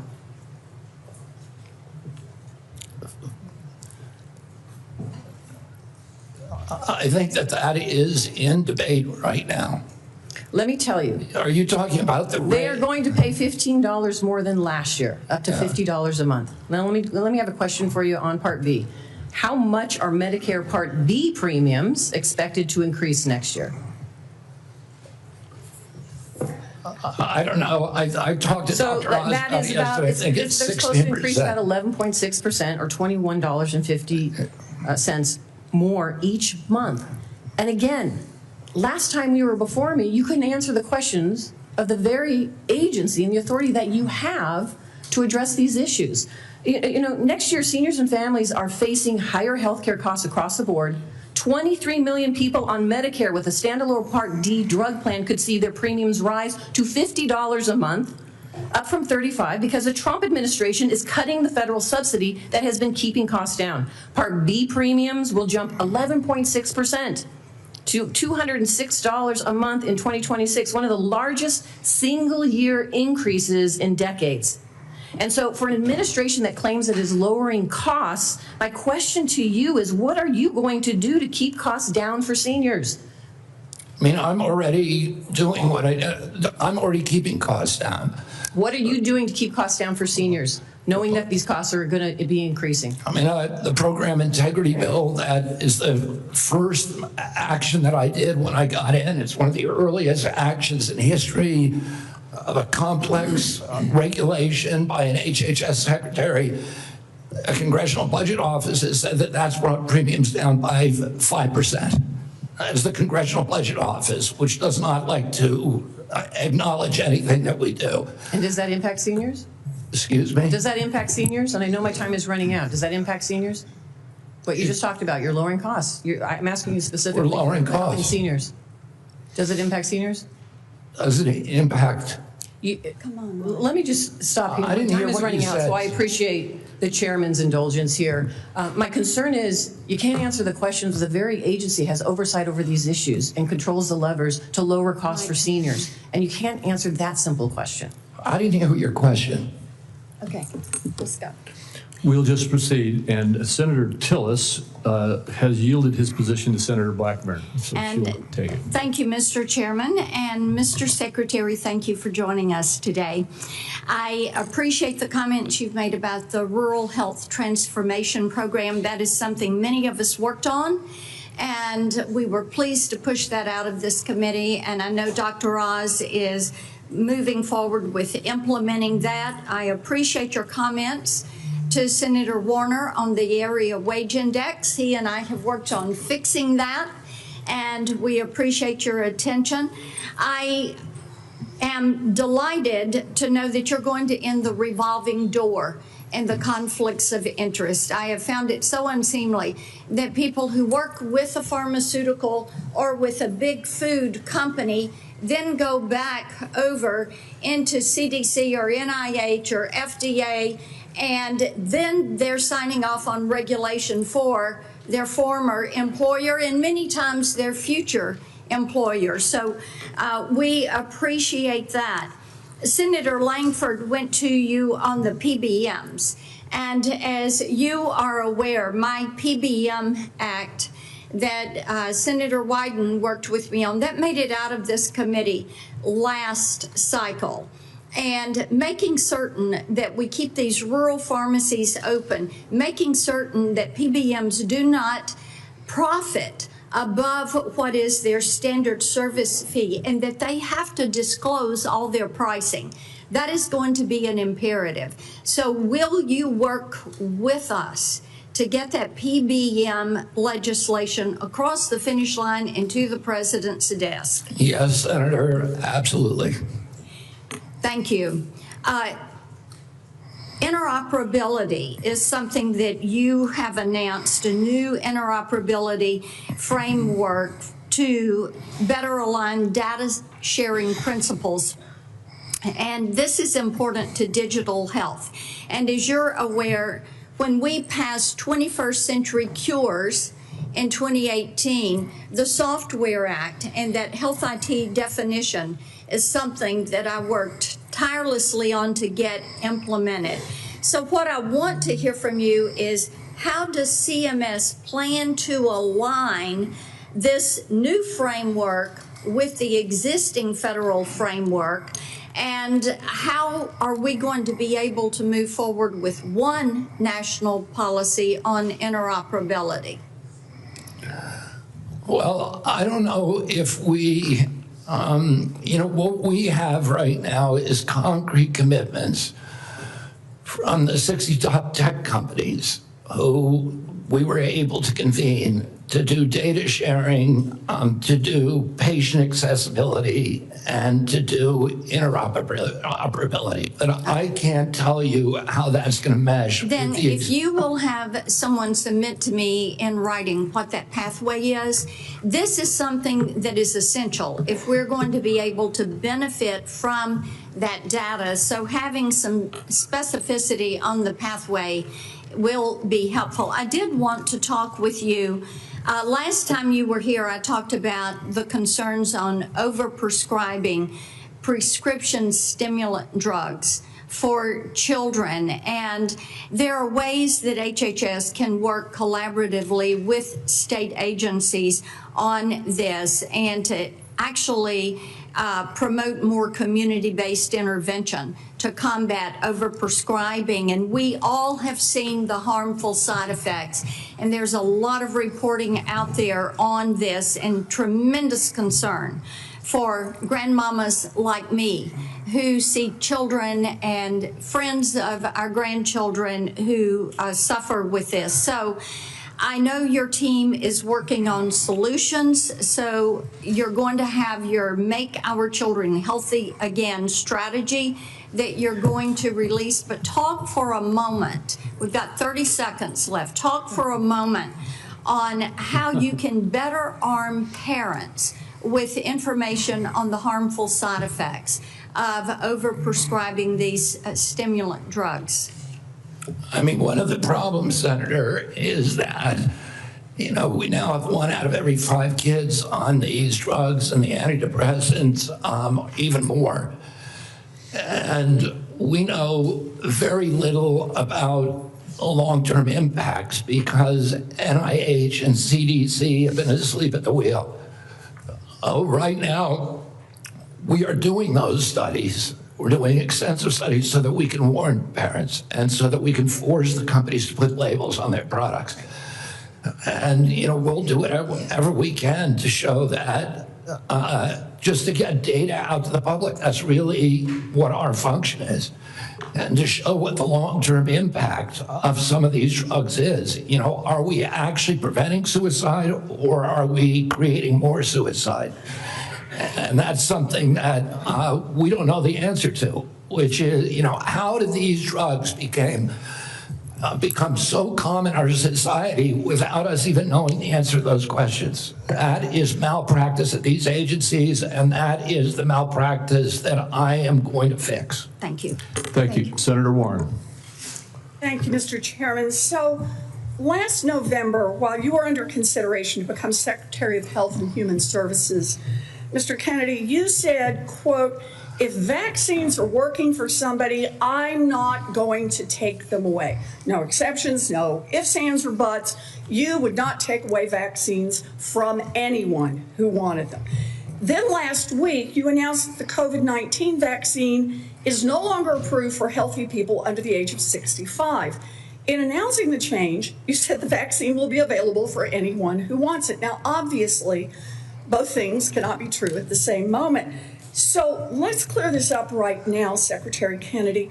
Will you tell America that all adults and all children over 6 months of age are eligible to get a COVID booster at their local pharmacy today? Anybody can get the booster. I'm sorry? Anybody can get it, Senator. Anybody. So you're saying that is now the official rule of HHS. Anybody is eligible to get a booster by just walking into the pharmacy. It's not recommended for healthy people. No. If you don't recommend, then the consequence of that in many states is that you can't walk into a pharmacy and get one. It means insurance companies don't have to cover the $200 or so cost.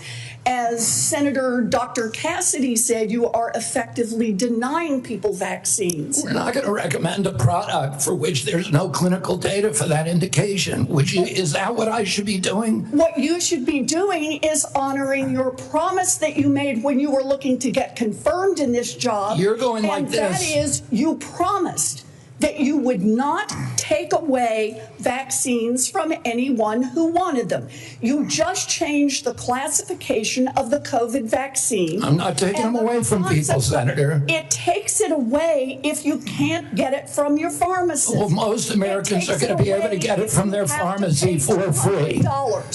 Most Americans will be able to get it from their pharmacy for free. The question is everyone who wants it. That was your promise. No, I didn't. I never promised that I was going to recommend products with which there is no indication. When you said... And I know you've taken $855,000 from pharmaceutical companies, Senator. Did you hold up a big sign saying that you were lying when you said that? Because you are the one who said you would not take them away.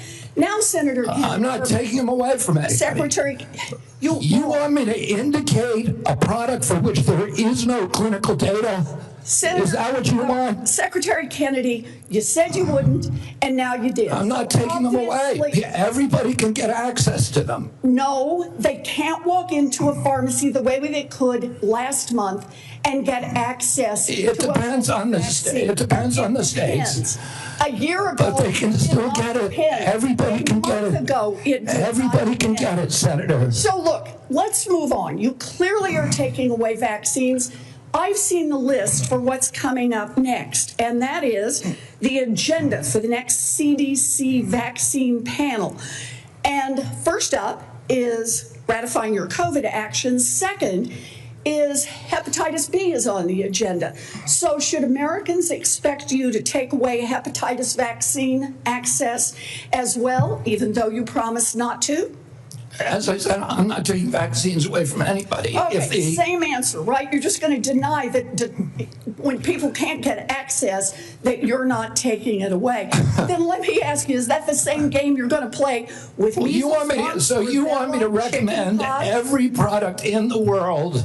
No, so that without any clinical trial data. Through on your promises. Yeah, my promise was to give. A month ago, we could get COVID vaccines by just walking. You can still get COVID vaccines, Senator. You are taking that away. No, you are You can still get the COVID vaccines, and Medicare will still pay for them, and Medicaid will still pay for them. Tell the head of the CDC that if she refused to sign off on your changes to the childhood vaccine schedule, that she had to resign. No, I told her that she had to resign because I asked her, are you a trustworthy person? And she said no. So if you had an employee who told you they weren't trustworthy, would you ask them to resign, Senator? So I'm sorry, but this is not what she has said publicly. She has said I'm not surprised about that. So you're saying she's lying? Yes. Every conversation I had with her, there were witnesses. Get this straight. This is the same person that less than a month earlier, you stood next to her and described her as unimpeachable and you had full confidence in her, and that you had full confidence in her scientific credentials. And in a month, she became a liar? Yeah, you should ask her what changed. And by the way, a month ago, you were voting against her. Oh, because you thought she was either incompetent, ineligible, or unsuited to the task. I voted against her because I was afraid she was going to bend the knee to you and Donald Trump. And it looks like she didn't bend the knee, so you fired her. Look, you're putting America's babies' health at risk, America's seniors' health at risk, all Americans' health at risk, and you should resign. Senator Sanders. I just want to pick up on Senator Warren's point. Are you telling us that the former head of CDC went to you, you asked her, are you a trustworthy person? And she said, no, I am not a trustworthy person? She didn't say, no, I'm not a trustworthy person. She said, no. Wow. Giving a quote. And I asked her no, 1 second. And you're also repeating now that she is a liar, correct? What she wrote in the Wall Street Journal. If she wrote that I fired her because she refused to sign on in advance for the ACIP committee, no, that's not accurate. All right, so you're calling her a liar, and I look forward to her coming before the Health Committee, maybe this committee as well. All right, Mr. Secretary, I've got a bunch of questions. Appreciate brevity in answering it. So-called beautiful bill threw 15 million Americans off of health care, substantially raised premiums, and is going to have a terrible impact on nursing homes, community health centers, rural hospitals all over America. Very briefly, is that really making America healthy again? It's going to have it's going to be the biggest infusion of federal dollars into rural health care in American history. Yeah, you know why? Because you're cutting $150 billion for rural hospitals. You're putting $50 billion back. That's not an infusion. That's a loss of $100 billion. All right, next question. President Trump, who I don't usually agree with, called COVID vaccines, quote, one of the greatest miracles in the history of modern-day medicine that saved tens of millions of lives worldwide. Scientific community agrees with Trump. Lancet study found that it prevented almost 20 million deaths during their first year of use.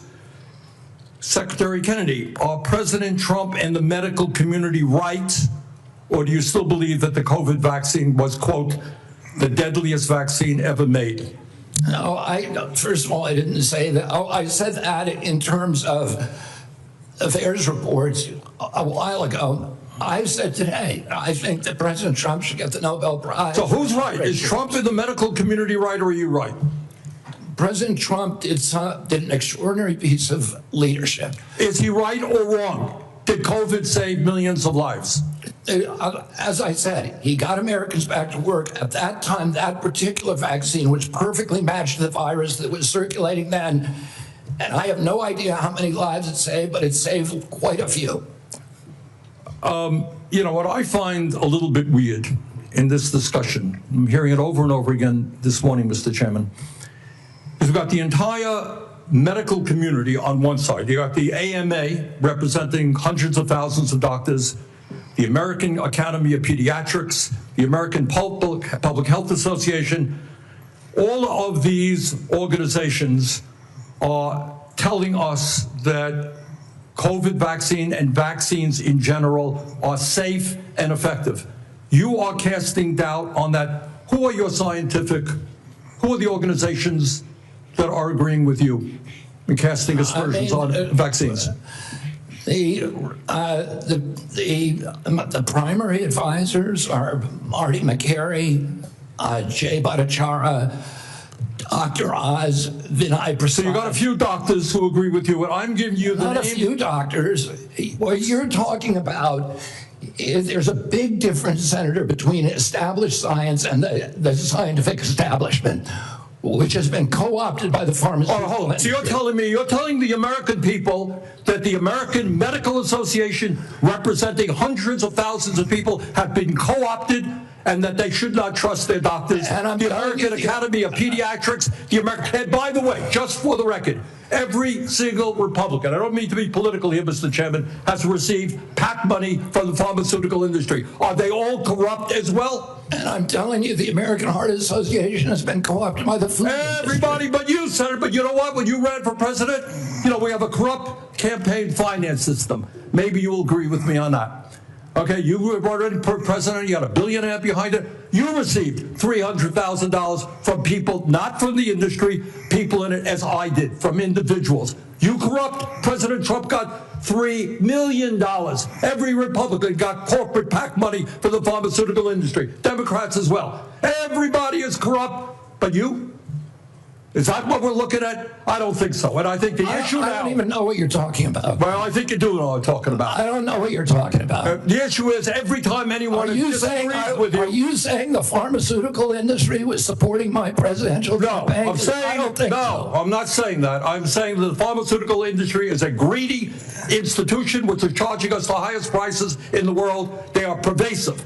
But to suggest that every institution, the AMA, the pediatrics people, is corrupt because they disagree with you is an insult to the American people. Listen, people disagree with me all the time. I have arguments in my agency, heated arguments every day with Jay Bhattacharya, with Marty McCary, with Dr. Oz. You have given the names of a few people. I have given you the names of organizations representing hundreds of thousands of doctors and scientists. I yield, Mr. President. Senator Tillis. Thank you, Mr. Chair.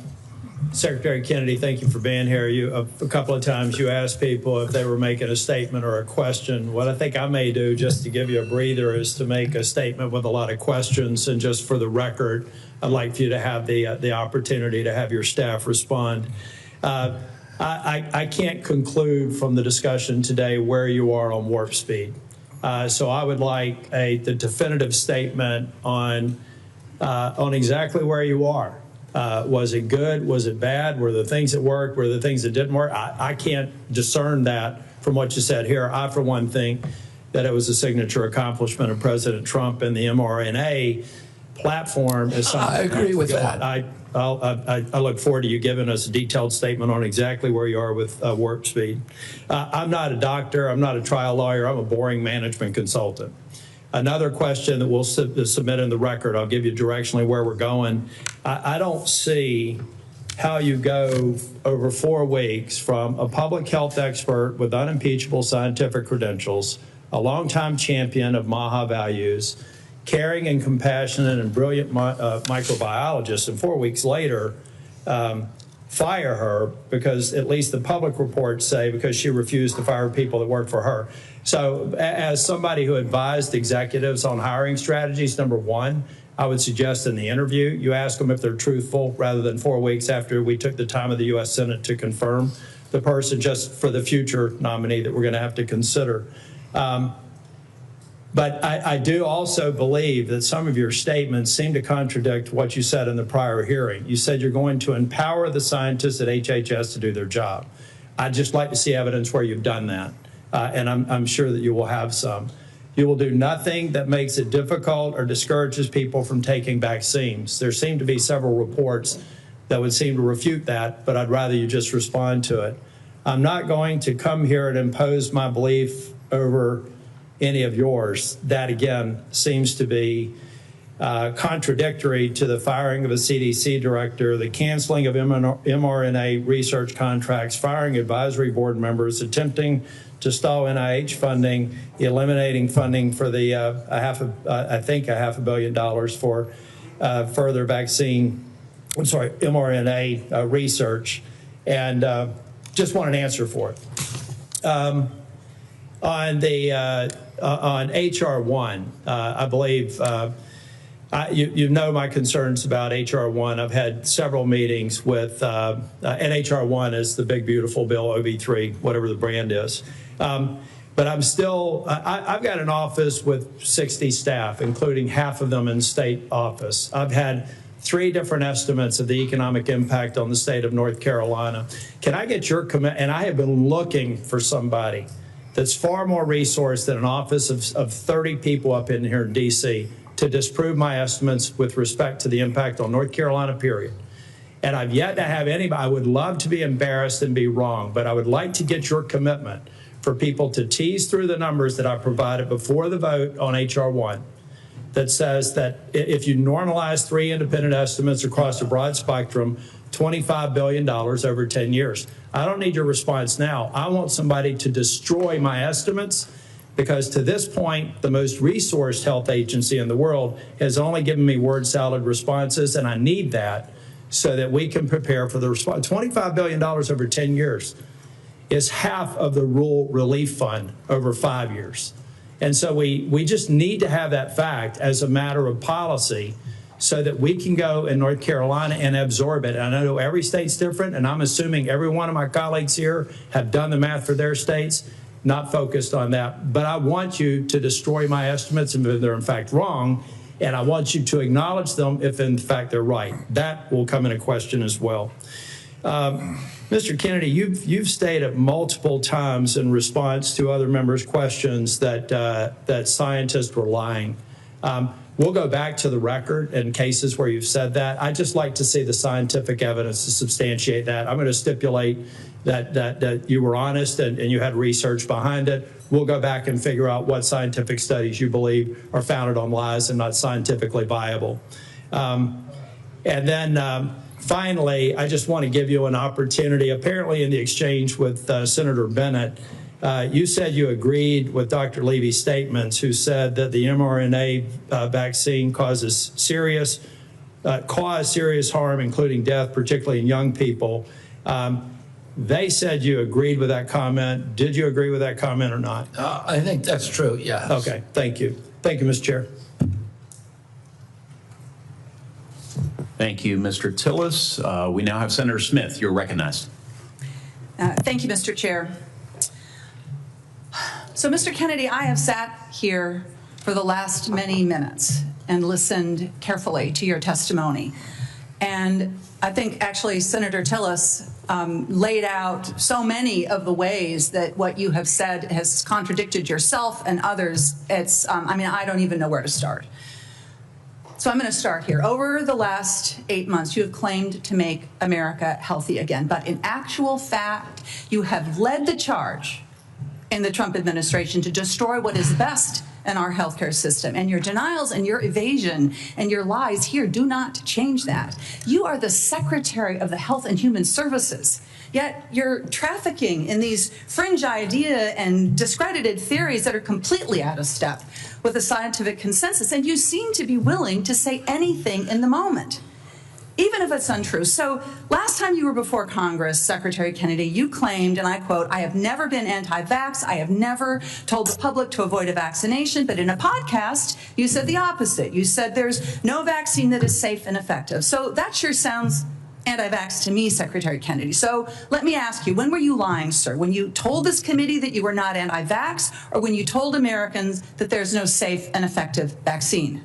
Both things are true. Oh, so more denial, more back and forth. I mean, here's what I know. Here's what I know. Let me explain why, Senator. You just No, actually, I want you to listen to me. Okay, go ahead. I want you to listen to me, because I've been listening to you. You said that ACIP is an independent panel after you stocked it with your picks. You said that you want evidence-based science, but it seems that what you mean is evidence that supports your view, not the scientific consensus. I mean, you dared to sit there and call my colleague from New Hampshire a liar when she presented you with facts that don't support your view of the world. It's incredible. But let me move on.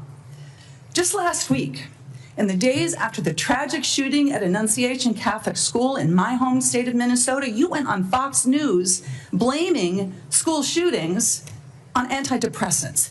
You have no evidence of that because you have no evidence of a connection. And you want to talk about... You're just saying something. You're just making stuff up. You know, this is what you say, right? Secretary Kennedy, when someone presents you with information that does not fit... I did not blame that shooting. I have no idea whether... I have no idea, and I never said that. You're making it up. You're twisting. Yeah, you are. Secretary you are being dishonest right now. If you want to talk about mental health and gun violence in this country... if you want to talk about mental health and gun violence in this country, we should be talking about that, because that's what the Let's parents talk then, of Annunciation School You don't want to talk. You want to harangue, and you want to politically. You want to have partisan politics.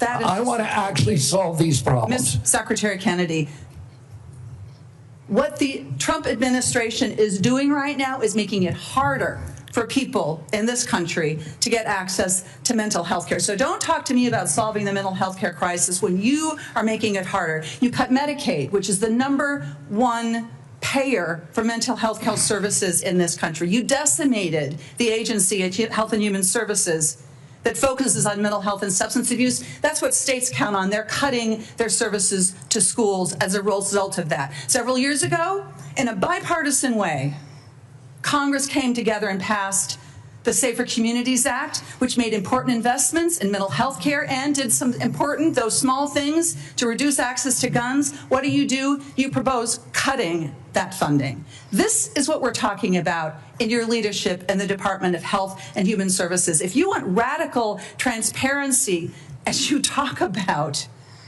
I mean, take a look at what you are doing. And, you know, I've heard a lot about MAHA today while we've been here. There's a lot of Americans, Secretary Kennedy, who trust you, who believe what you say, especially when you say you're standing up to corruption. And I think that they need to know, you apparently have a lot of influence with President Trump. Did you ask him not to roll back these regulations that are stopping the big corporations from dumping heavy metals and endocrine disruptors into our soil and water? I mean, there's no evidence that you have been even opposing that. Did you do anything to stop the Trump administration from rolling back this handout to Big Pharma that makes it easier for the big drug companies to charge more for cancer drugs? No, you presided over that. I mean, it's stunning, really, what's happened over the last 8 months. It's stunning to me. And I just hope that in this moment, our colleagues, there's hardly anybody left in this room, are going to think about what it is that you've done, what your legacy is going to be at the Health and Human Services Agency, and pay attention to the damage that is being done here. Senator Marshall. All right. Thank you, Chairman, and welcome, Mr. Secretary. One of your themes for the CDC is transparency. And I think when I hear you talk about transparency, I think part of that is sharing what you know, what the CDC knows with parents so that they can make decisions.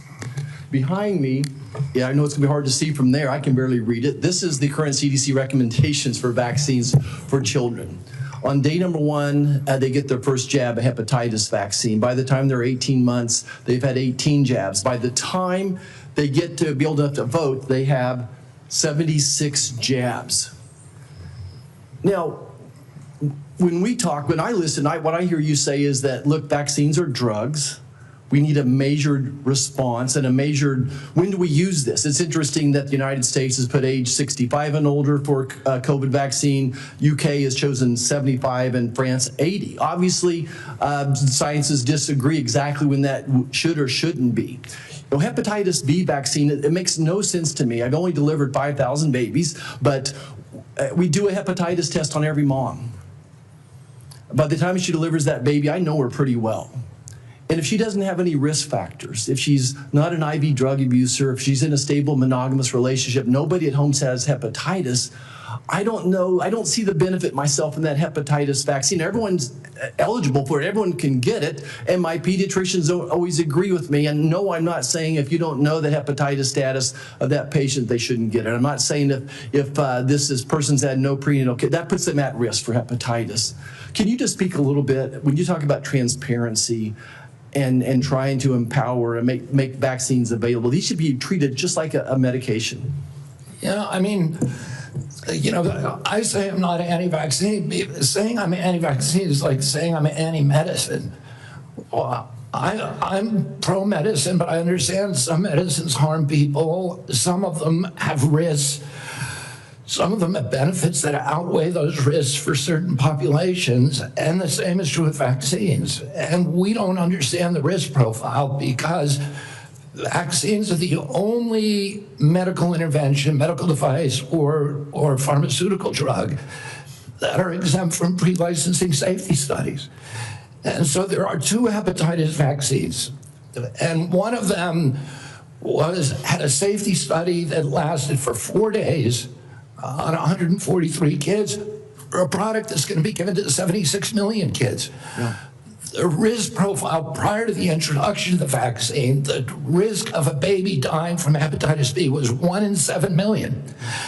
That means you need to give 7 million hepatitis B vaccines to prevent 1 death if you're going to give 7 million. So, Mr. Secretary, and I guess before the press labels me wrong, I'm not anti-vax either. I think MMR's been a great vaccine. The DPT's been a great vaccine. Polio's been a great vaccine. Smallpox. So there are great, but it's the measured approach that we're after, the transparency. You're trying to empower parents here. What I feel the difference is, sometimes my friends across the aisle feel like there's a one-size-fits-all, that they should be telling parents what to do. And what you and I are fighting for is we want to empower parents to make these decisions. I want to talk about morbidity and mortality of COVID for just a second. It is so true that 2 things can be true, and I don't understand why, just the rabbit hole some of my colleagues are going down. There's a big difference. When I was out there practicing, doing volunteer work, I was so confused myself on the numbers. People dying with COVID versus from COVID. And we still don't have that message. And I think that's what I hear you saying as well. How many people died from COVID versus with COVID is a different answer. The situation today is so different when this monster virus was made in a laboratory in Wuhan, China, and none of us had ever seen this virus, and we had no immunity to it. But today, every American's had COVID a dozen times probably, and we built up immunity. I think that's why both things are true. It was a miracle. Warp speed was a miracle, what President Trump and his team did, and it saved millions of lives most likely. But it's also true that it probably killed some people. Like most vaccines do, there is a death rate associated. So both things are true. Anything else you want to clear up on the morbidity, mortality of COVID and COVID vaccines? Well, I think you just cleared it up. The COVID vaccine was critical. President Trump's leadership got it to us when our society was locked down and allowed us to open up. It was, as I said, perfectly matched to a virus that was new in the experience of humanity. And so it was a miracle. Right now, we're dealing with completely different circumstances, where the virus has mutated, where it's much less dangerous, where there's a lot of natural immunity and herd immunity. And so the calculus is different, and it's complicated. And, if you just want to turn everything into a soundbite, it makes it, you can't have a grown-up conversation. But there were more reports to VAERS, which is the only surveillance system that we have, of injuries and deaths from that vaccine than all vaccines put together in history. So we have to acknowledge that there was a cause. We acknowledge that there was a benefit. We can't quantify either one because of the data chaos at CDC, and that's all I'm saying. And they think I'm being evasive because I won't make a kind of a statement that's almost religious in nature. Did it save 1 million lives? Well, there's no data to support that. Or maybe data, there's no study, there's modeling studies, there's faulty data. I'm not going to sign on to something if I can't do it to a scientific certainty. It doesn't mean that I'm, anti-vax. It just means I'm pro-science. Thank you. I yield back. Thank you. Senator Lujan. Thank you, Mr. Chairman. Secretary Kennedy, Dr. Daskalakis, who recently resigned as director of the National Center for Immunization and Respiratory Diseases, his resignation letter stated he and his team were never allowed to brief you. I'm curious who you're listening to, since it's clear you're not listening to qualified experts like Dr. Daskalakis. Can you give the committee the name of the person? I don't consider Dr. Daskalakis. Mr. Secretary, the question that I have for you is, can you give the committee a name of who you're getting briefed by? I'm getting briefed all the time by CDC. Just a name. Dr. William Thompson's one name. Thank you very much, sir. Now, but I can get you a whole list of others. It's on my schedule. Mr. Secretary, that's not a hard question. You know a lot of answers. I'm not being evasive. Okay, then you answered it. Let's go on. Now, you said that you're soon going to release a study claiming to reveal the cause of autism, timed unsurprisingly with the upcoming ACIP meeting to justify taking vaccines from Americans. Now, As you know, autism affects millions of children, so I guess you'd have the nation's top medical experts working on this. Mr. Kennedy, you hired a man named David Geyer to conduct this study. Is that correct? No. Is Mr. David Geyer working for HHS? He's a contractor, but he's not conducting a study. He's a contractor? He's a contractor. Do you know who works for you, Mr. Kennedy? Yeah. Do you know that Mr. Geyer is listed as a HHS on the employee directory as a senior data analyst, not a contractor? He's a contractor. He's not an SGE. So is your website wrong? He's not an SGE. I don't know what. I'm going to pull up the website for you. He's a contractor. If the website says he is a senior data analyst, will you at least admit to the committee? Well, I don't know if wrong? a contractor can be classified as a senior data analyst or not. Is Mr. Geyer a doctor? No. Did you know he never went to medical school? He's not practicing medicine. Did you know that he got caught in Maryland and was charged for practicing medicine without a medical license? He was charged by a medical board. He sued the medical board, and the medical board was found to have acted in actual malice and was fined $2.6 million by a judge in Maryland for doing that. See, so you choose to know a lot when you want to know a lot. It's incredible, Mr. Kennedy. Senator, you're ridiculous. So here's the question I have. You brought him in to do this study. I think there's no question about it. I told you he's not doing a study. Is he participating in the study? No. Is he doing any analysis in regards to this study? No. What he's doing is getting access to the Vaccine Safety Data Link, which is the biggest repository for vaccine information that your friend would not give us for 7 months. For Mr. 7 months. Secretary, let me ask you this question, just so because you know the answer. What is Mr. Geyer doing? He is the only one, because Congress ordered CDC to open up the VSD to him in 2002. He's the only outsider who's ever seen it. So because CDC will not give us, they have Mr. Secretary, is he participating in this then? No. You just said he's the only dude that knows what's going on here. Do you want me to explain it to you, Senator, or do you just want to show? You just want to showboat. I'll submit. You just want to showboat for your ads, or do you want to hear a real answer to your question? Mr. Secretary, you choose to know answers to questions with some colleagues. I'm willing to give you the answer. I'm willing to give you the answer. Mr. Secretary, someone should have asked you, maybe President Trump should have asked you, are you a trustworthy person? And we should have waited for an answer then. Let's move on. I don't even know what you're talking about. You're talking gibberish. Mr. Secretary, let me speak slowly and clearly so that you can understand me through my New Mexico accent. And then give me a chance to answer. Does this help? Can you understand me? Yes. Appreciate that. Mr. Secretary, yes or no, did you hire Mr. Geyer to do this study? No. Mr. Chairman, well, let me ask, maybe we'll just get a good answer here. Mr. Secretary, will you commit to sharing the protocols used for the autism study with Congress and to the public? They're public. Will you commit to giving it to this committee by the end of the week? No, not because that's not the way it works. Will you don't even know what you're talking about. Mr. Secretary, will you commit to sharing the protocols for this study by the end of the month? We already have. You just said it's public. We put out the notice of funding opportunities, and then the scientists from all over the world. You're not understanding me. No, you're not understanding how the world works. Do you understand what the protocols are? Do you understand what they are? The scientists who are doing the studies submit the protocol. Okay, so you know that's what not they coming are. from us. So will you commit to sharing those protocols with this committee? Well, anybody can get a hold of the protocol. It's published with the study. Mr. Chairman, what I'd like to ask is for your commitment here. I'll send a letter to the Secretary. I'll ask for support from the leadership of this committee to ask for those protocols. If those protocols are not given to this committee, anybody can get the protocols. Mr. Secretary, I'm not talking to you. Mr. Chairman, what I'm asking... If the protocols are public, we can work with you. What I'm asking, Mr. Chairman, is that if those protocols are not given to this committee, I'm asking for your agreement that we follow through with a subpoena to get them. No, I will not agree to subpoena anything. Let's see what happens. Mr. Chairman, you'll help me get them if they're available publicly? Yes.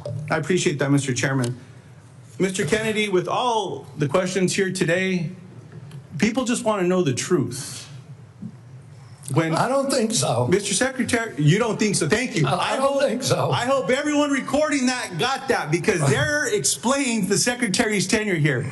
Look, 2 young ladies in Las Cruces, New Mexico at a town hall recently gave me this starfish pin. I was going to give it to you today, but after your questioning today, I don't think you deserve it, because what this represents is to remember that every one of us can make a difference, sir, to something as small as a starfish on a beach that maybe got washed up, you throw it back in the ocean. You might not save them all, but you can save one. I'm sorry that you're not worthy of this. Nice little pin, sir, is a nice reminder. I'm going to pray for you, Secretary Kennedy. I hope we do better. I want you to do better. But today was a failure for you, man. I yield back. Senator Warnock. Thank you, Brother Chair. Less than a month ago, we received the heartbreaking news that a gunman opened fire at the CDC campus in Atlanta, Georgia. This obviously is my neck of the woods. This is heart-wrenching for all Americans, but for those of us especially who live in that area. A DeKalb County police officer, David Rhodes, was killed. The shots hit buildings on campus in at least 180 places, narrowly missing the CDC's daycare center. Law enforcement recovered nearly 500 shell casings. Clearly, he came to do a lot of damage. It's a miracle, and thanks to the quick action of Metro Atlanta and state law enforcement, more people were not killed. The Georgia Bureau of Investigation announced that prior to the attack, the gunman expressed discontent with the COVID vaccine and, quote, wanted to make the public aware of his distrust of the vaccines. Secretary Kennedy, I assume you are aware of these disturbing reports of the gunman's motives? Yes. And, I understand that some people may have concerns about new medical breakthroughs, but those people don't have the world's top medical experts working under them. You've been over HHS for 7 months now.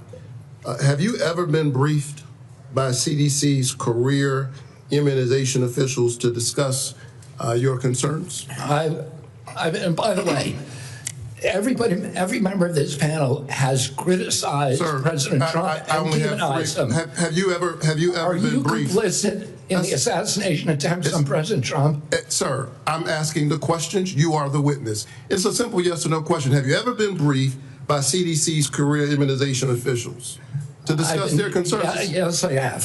What was the answer? Yes.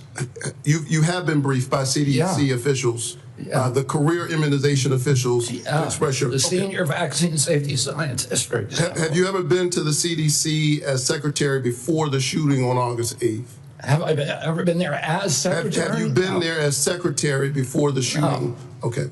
Let's return to the shooting and the aftermath. Secretary Kennedy, I'm about to ask you a series of yes or no questions about the events of the past month, and I would appreciate just a yes or no response.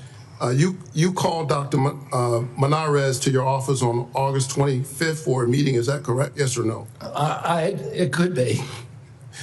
I just don't know the date. I'd have to check my calendar. Was Jim O'Neill the man you just appointed as acting director of CDC in the room on whatever date you met with him, since you can't recall? Was he in the room when you met with Dr. Manarez? In that meeting, did you criticize Dr. Manarez for her statements to CDC following the shooting where she said, quote, misinformation can be dangerous?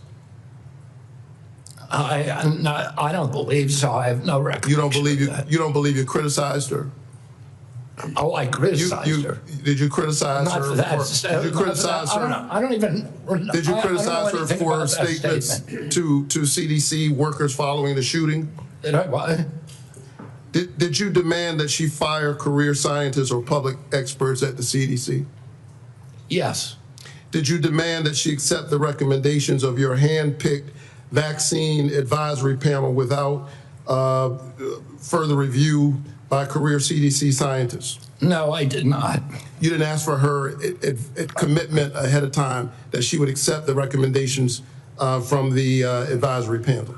You're No, denying what that? I asked her about is she had made a statement that she was going to not sign on, and I wanted clarification about that.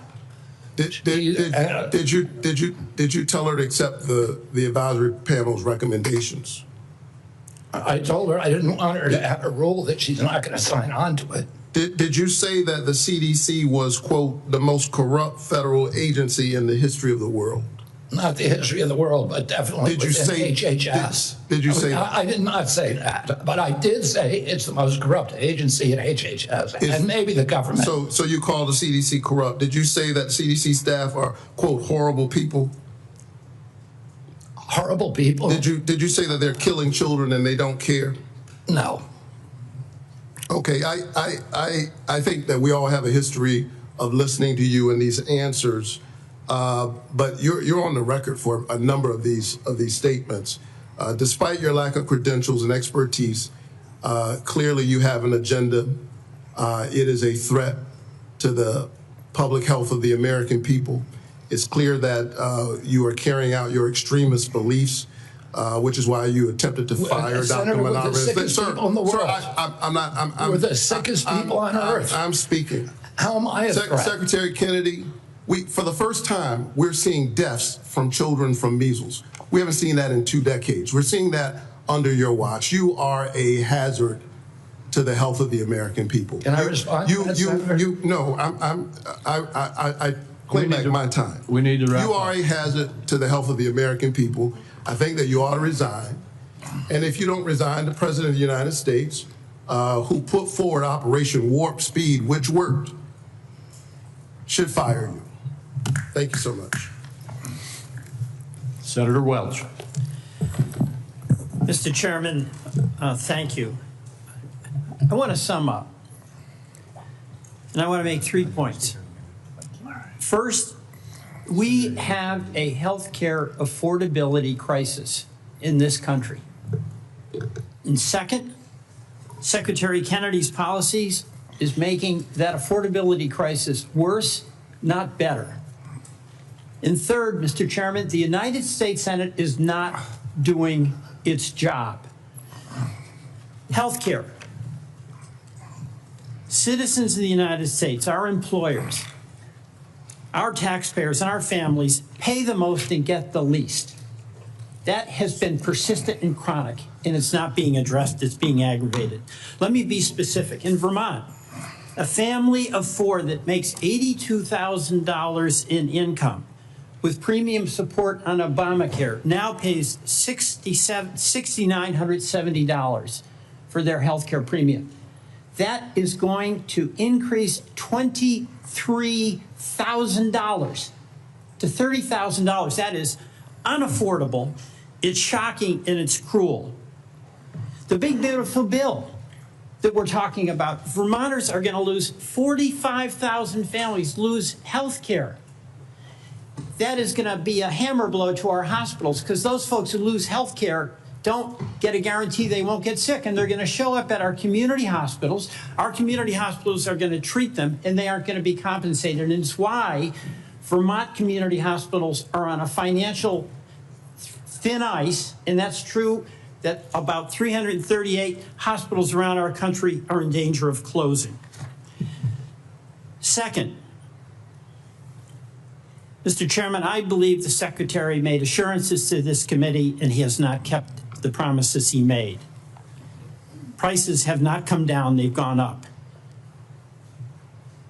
He assured Senator Cassidy that he would not change the standards for vaccine review. Yet since his confirmation, all 17 members of the Vaccine Advisory Board have been fired by him. He has limited the use of COVID-19 vaccine. And he has inexplicably canceled $500 million in vaccine research and funding. So, you know, I'm not surprised. Stephen Miller credited you with being the crown jewel of the cabinet. And my observation about the crown jewel of the cabinet and the policies of the folks who get rewarded are the ones who fire those in service that speak truth to power. Susan Menares, we've gone over that, fired because she refused to fire herself, staff without cause, and refused to rubber stamp changes to the vaccine schedule without data. The head of the Bureau of Labor Statistics was fired because she gave a report with honest numbers about the job report. CIA Russia expert who'd been there for 30 years, fired after the meeting with Putin. So, Mr. President, that is serious and worrisome. But I want to finally end by challenging us in the United States Senate to do our job. We have a constitutional responsibility to be a check and balance. And the fear of our founders was that there would be a concentration of power in one branch, and that would lead to catastrophic consequences for our country. And what has Congress done? On oversight and advice and consent, we have confirmed a vaccine denier. On tariffs, we've given up our constitutional responsibility. On appropriations, we're bending the knee to an administration that is rescinding and decided what to spend and what not to spend, despite what our law in a bipartisan way was passed. We cannot cede power, and there are consequences. A crumbling healthcare system, a deficit exploding, and our allies losing faith in us. You know, Mr. Secretary, in the past, you have accused some of my colleagues of being in the pocket of Pharma shills. You did that with Senator Warren today. You've done it in the past with Senator Bennett and Senator Sanders. You are not a Pharma shill. But I believe we have to fight Pharma and bring down the prices. And Senator Cortez Masto spoke about the legislation that we now have that would reverse the $5 billion handout to Big Pharma in the One Big Beautiful Bill. And when I leave today with Senator Wyden, we are going to go to the floor and seek unanimous consent to pass our legislation that would reverse that giveaway. And I ask you to put your policy in your body where your mouth is, and join us in supporting that bill to restore price negotiation power so those pharma prices can come down from being the highest in the world to something within range of reason. Mr. Chairman, I yield back. Thank you very much. Senator Young. Welcome to the committee, Mr. Secretary. It's my intention not to raise my voice and to give you an opportunity to respond to an inquiry. I'm going to begin with long COVID. It shouldn't be a surprise to you. During each of our meetings, we've discussed my interest in making sure our government does its part to address this challenge, which afflicts, by most recent estimates, over 20 million Americans. They have been diagnosed. There are a number of others we know that go undiagnosed. Over 400 million people worldwide suffer from this at a cost of $1 trillion a year, which is roughly 1% of global GDP. This, we know, has had impacts on participation in the workforce, therefore our own GDP. So it's serious on a number of fronts.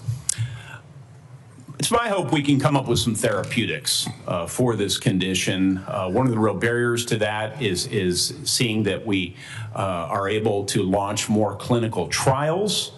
I want to get your update on how the clinical trials are going, what plans you might have in the works to increase the number of clinical trials as it pertains to long COVID.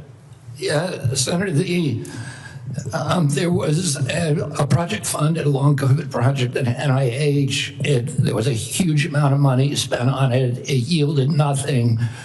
I agree with that. Right, and I think you know that we are doing now a different approach. We're launching a long COVID consortium. We're bringing together the best doctors in the country who have developed reputations for being able to treat long COVID. And one of them is a doctor that actually... Dr. Bruce Patterson. Yeah, Bruce Patterson, and then Dr. Jordan Vaughn, also from Florida.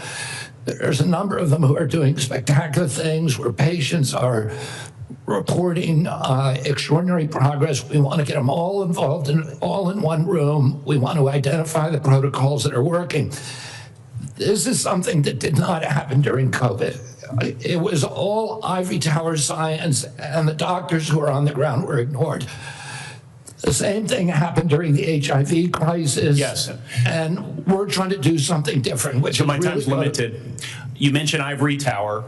And so that's a segue into a statistic that I've become familiar with over the years. It takes roughly 18 years for proven interventions, pharmacological or other types of medical interventions, to make their way out into the field. If we assume, I think a conservative estimate, 12 to 15 years until we have any really acceptable therapeutics for a long COVID, that's a cheerful estimate. Plus the 18 years until it finds its way into clinical practice, people roughly my age will pass. Actuarially speaking, they will pass before there's any acceptable therapeutics. So we need to accelerate our current activities. Can you give me a couple of things you're going to do to ensure that we accelerate our development of therapeutics? I mean, the best solution is the same kind of solutions that we should have been pursuing during COVID, which is off-the-shelf approved drugs for that are there already. Yes. So you don't it have was to go recently through it. reported that all the major pharma companies, I'm sorry if there's one good student exception, are serving as barriers to clinical trials. It's How can bizarre. they repurpose? It is bizarre that that's happening. Okay, We you're are the seeing that Secretary of happening. HHS. Will you be cracking down on this lack of Yes, cooperation? yes. Thank you. Yes. Thank you so much. Will you also be exploring research partnerships with other countries, seeing as I've established this is a global challenge? Yes. Okay. And that's what we should have done during HIV. It's what we should have done during COVID. Yes. Will you also be exploring whether ARPA-H, which has different research protocols than NIH, NIH is very good at what they do, but it takes them a really long time to prove things because of their rigorous process. ARPA is more practical, right? And so one could imagine ARPA-H tackling this challenge. Will you be encouraging? We're absolutely open to that, Senator. Okay.